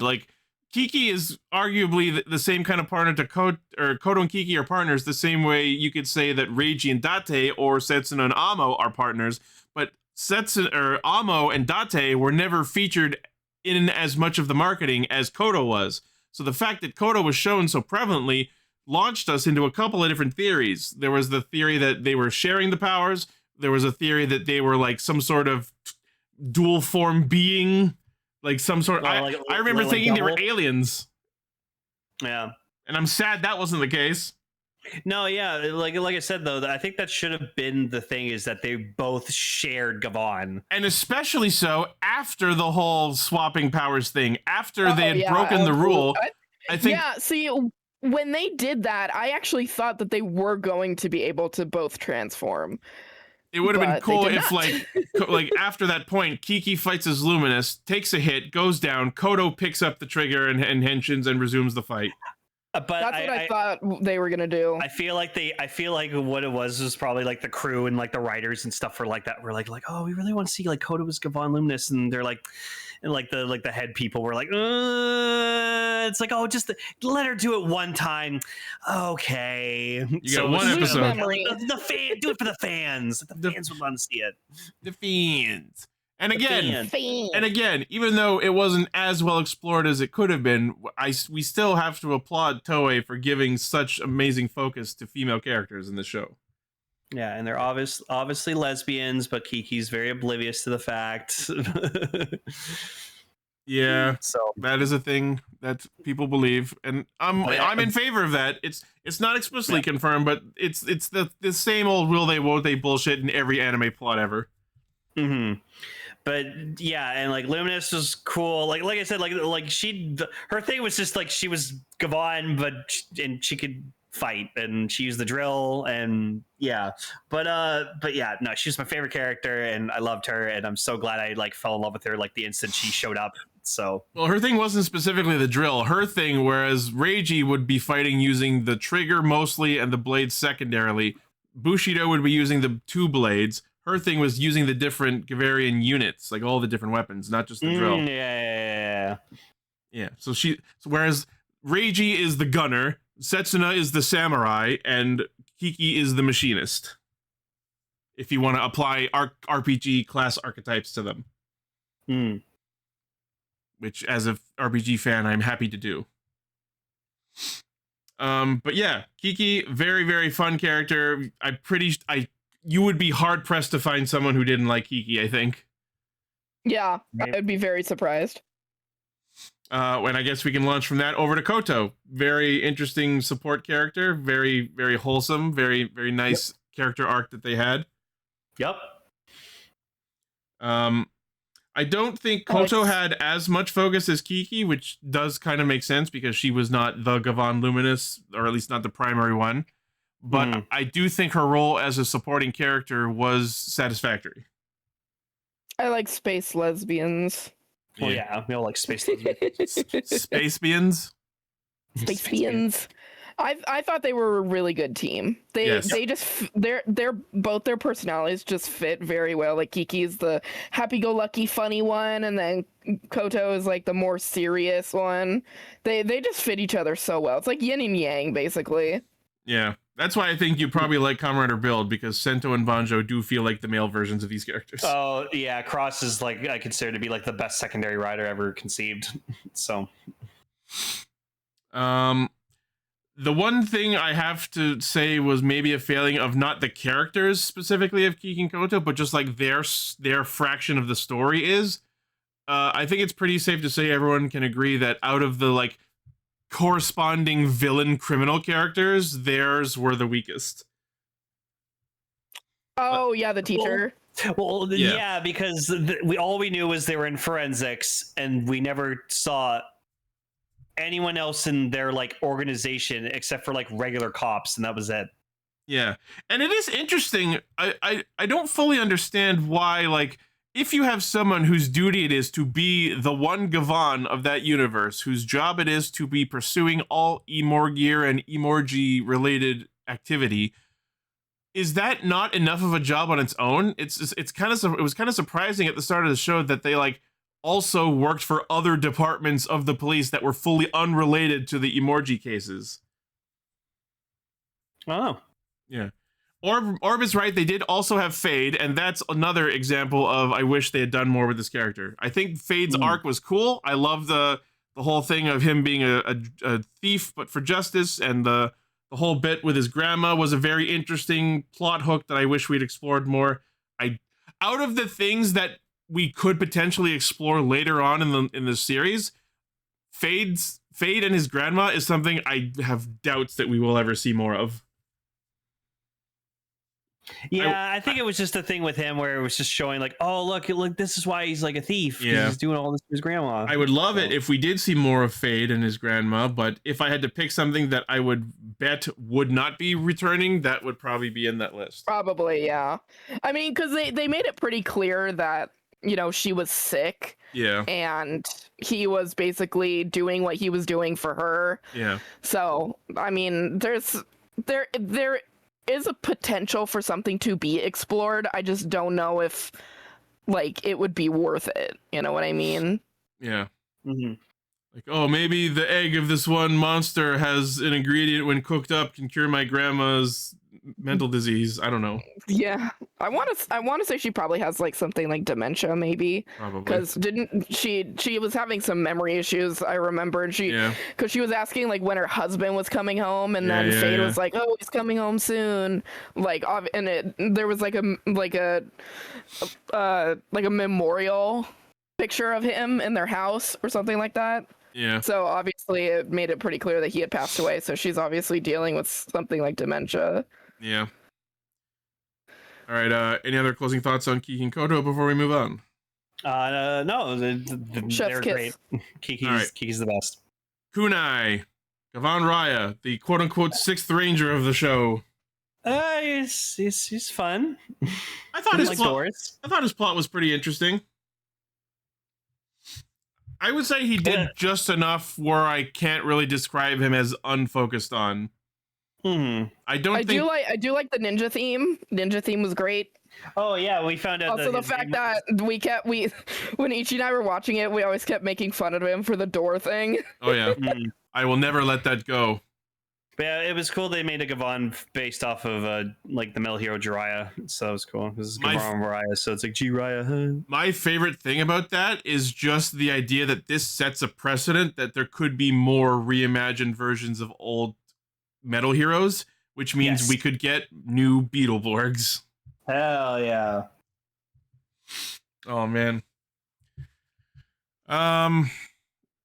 I thought Kunai's arc was pretty satisfactory. I think it was kind of like a Necrom situation where while he was the focus, he was the most interesting character, but then once his plot had concluded, he was just kind of there. Yeah. Mm-hmm. And keeping in mind that this is a half-year show with half the time for characters to be focused on and developed, I think we hit the requirement in terms of his airtime and development and plot depth, where I don't think anyone can call him an unsatisfying character. Are we in agreement on that? Yeah, Yeah. 100%. All right. Let's get to everyone's other favorite character, Gavan. Gavan! Talk about voiced by, Funniest character. That's the voiced by funniest shit Kenpachi. I've ever seen. voiced by talk- Kenpachi. talk about give us more of this character, please. I mean, we're getting a figure of him, so Yeah. I want that figure so bad. like, okay, first of all, they just had all the human characters, right? Yep. Gavan is a fucking ant. The fake out was What the so fuck? fucking funny. What the fuck? The fake out was so fucking He funny is where an the ant! where his assistant pulls out the trigger and it's like, "Oh, are you the Gavan of this world?" And then she shoots the Oh, fucking ant. yeah. Oh my god, she just shoots the ant. Oh my god, that The was the funniest thing I've ever seen. The funniest fake out in the whole show. That was hilarious, and I absolutely loved it. And I loved that again set a precedent for the potential for other weird Gavans to show up, and true to our expectation, that was I not the only weird wish one we got. There were more. I wish there were more. More Gavans.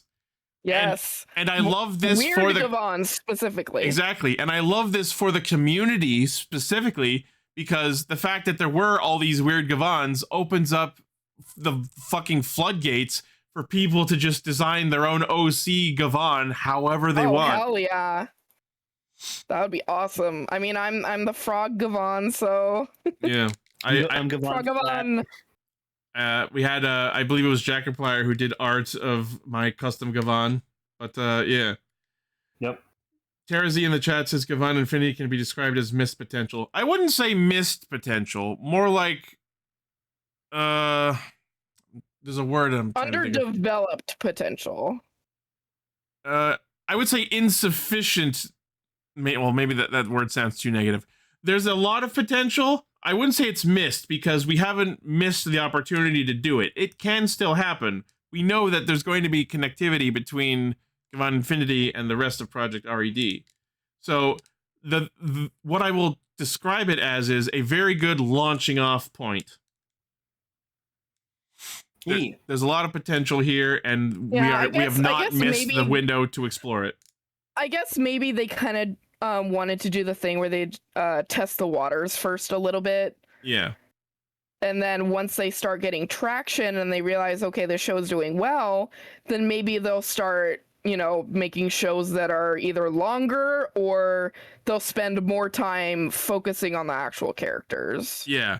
And in the same way... in the same way that Kamen Rider has done with a lot of the post-series movies that come out, I could see a universe where even as Project R.E.D's shows proceed on, the leftover plot threads from the previous shows could be explored further in not only the subsequent shows, but like V cinema movies, to use an example.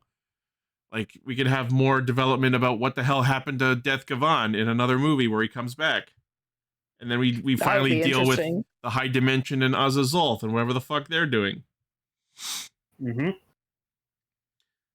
Yeah, I really hope they do that because I think showing off that like the like captain of the whole space cops was like an Azazel follower, and then the show just really abruptly ended on that point. I'm like, yeah, so about that. Yeah, that's a cliffhanger and a half. Someone want to explain this shit? So I really hope they explain that, or like go into depth on it eventually, at the very least. Tara in the Discord's asking, since I'm a fan of Garo, how did that start out at first, since Garo existed during Heisei?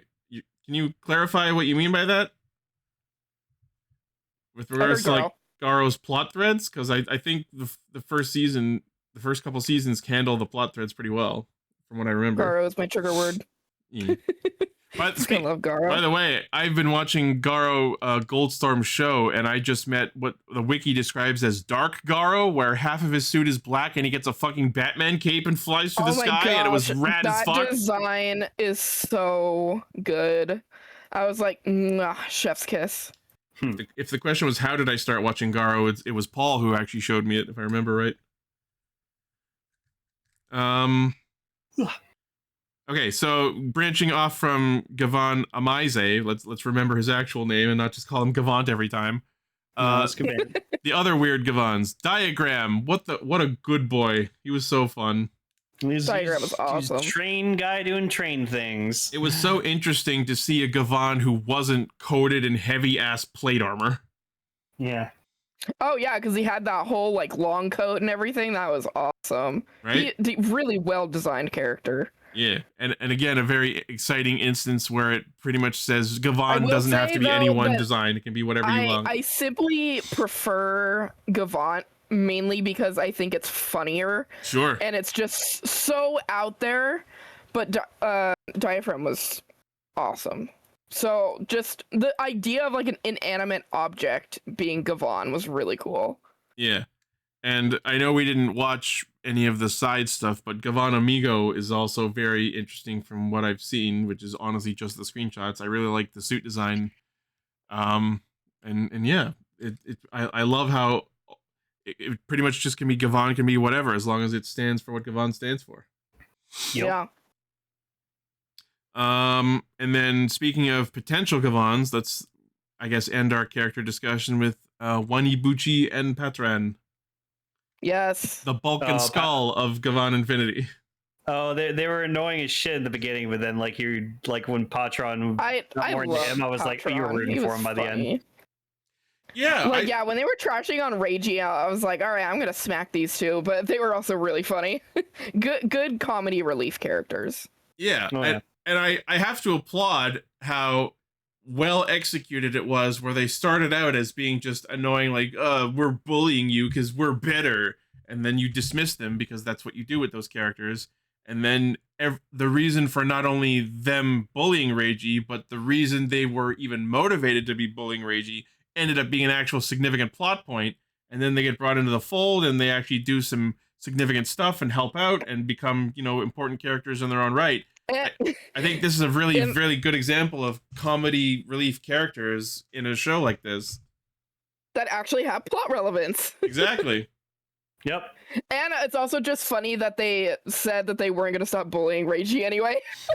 Yep. They're like, it's all right. It was kind of fun. We're going to do it anyway. Yeah. And it's like Reiji never really got mad at them, I don't think. Nah. He just kind of like let it happen, sort of. I don't think Reiji was told by Corel why he had done the whole propaganda thing against him. No, I think it was because like that's how they treated him when they were in the academy together. So he's just like, oh, those two. Oh, you boys. Oh, Wani Pat. Yeah, Reiji just kind of shrugged it off because he knew he was doing important work. But speaking of untapped potential, I think that's the word I was looking for. I really hope that we do get to see the payoff of Patran becoming a Gavan now that Reiji has jumped ship, as it were. Yes, 100%. I hope so. Fingers crossed. Hope so. Oh, and speaking of things that I wish we saw and did not, we never got to see the Gavan that Gato turned into with the Yukaider Imor gear. I might have mentioned that already, but I'm kind of sad we didn't get to see that suit. We know. I think we can safely say it's not the same suit as Destiny, because Destiny used the Yakamin Imora gear and he uses Yukaider, or used Yukaider. So presumably it would have been a different suit. And yeah, Tara, we were talking about that earlier, but yes, there should have been more time of Koto being luminous. Yeah. So I think we can pretty much wrap it up from there. Overall, very interesting launching point for a new show franchise. Some like I said, some good characters. Like I said, I think Gavan was the good choice to start this franchise out with. Sure. I don't have enough. Gavan is good. No, but I just kind of mean more. I kind of mean more in the sense because like Gavan was like this big thing in the 80s, and then like they tried to bring it back again with the new generation. Yeah. But then we just were like, after Space Squad, we were like, oh, we're never gonna see Gavan ever again because like it just failed. And then no, they literally brought it back, and I was like, cool. Yeah. Like, what I was gonna say is I don't have enough experience with Metal Hero shows to have any thoughts on which show they could have revived the way they did Gavan instead of Gavan. You know what I mean? Mm-hmm. Yeah. I do think because they had previously attempted to reboot Gavan, that rebooting it again this way was probably the best choice. Maybe Windspectre. Maybe. Or, of course, Beetleborgs, because, we love that. B-Fighter. Don't miss that. I actually, you know what, thinking about it a bit more, I think B-Fighter might have been an interesting choice for them to revive, because it could have been part of their big push to have tokusatsu be more prevalent overseas. Because if they had done B-Fighter Infinity and then simulcast that on YouTube like they're doing Zeztz, people like us who grew up watching Beetleborgs would perk up their ears. That's also another complaint is this is owned by Toei as well. They should also be simulcasting this like to the West. Correct. Yeah, because I've had to unfortunately watch pretty much all of Gavan Infinity on my phone, because if I watch it on my iPad, it like stutters and delays like every 20 seconds. It's really weird. But if I download it onto my phone, I can watch it perfectly. So. Yeah. So, you never know. Maybe they will eventually reboot other Metal Heroes like they're doing. Clearly, Omegahorn is supposed to be fully original, I think. I don't think it's inspired by any previous show. But, now that we know we're getting multiple shows in a shorter time period, there's more opportunities for them to pull from other previous Metal Heroes. Mm-hmm. So the potential of a quote-unquote B-Fighter Infinity is not 0%, I think. Nope. And I know, based on the first reveal trailer we had for Omegahorn, that we can probably look to that shot from the first trailers where you saw the different effects in the space, where we now know that each of those are a reference to different Project R.E.D. shows. One of them was a reference to Gavan Infinity, and then the like claw marks in the sky, in the space, was a nod to Omegahorn. So now I'm sure there are people who have looked at the other effects in that trailer shot and have probably begun formulating theories on what those other upcoming shows might be. Okay, I don't remember catching that, but cool. Oh, Seven posits an interesting thought. Maybe Project R.E.D. will follow a pattern of one show as a reboot and the next show that year being more original.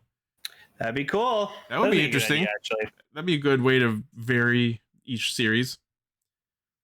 Bring back Lady Battle Cop. Yeah. All right. Well, unless anyone has any other closing thoughts, I think we can pretty much wrap it up from here. Yeah, no, the Space Sheriff Gavan Infinity, really, really cool. I hope we haven't seen the last of these guys, and hope we see them again. So. I mean, we know we will, because we already know the Gaiden special's happening. Mm-hmm. And of course, Reiji is in Omegahorn, so we'll see what that comes to. Yeah. All right, well, that is going to be Castranger for the week. I know this is really fucking terrible timing, but we're not going to be doing an episode next week. Rip. As excited as I am to talk about the Omegahorn debut, I am being taken on another family vacation next week, so we will unfortunately have to make a double episode special the following week.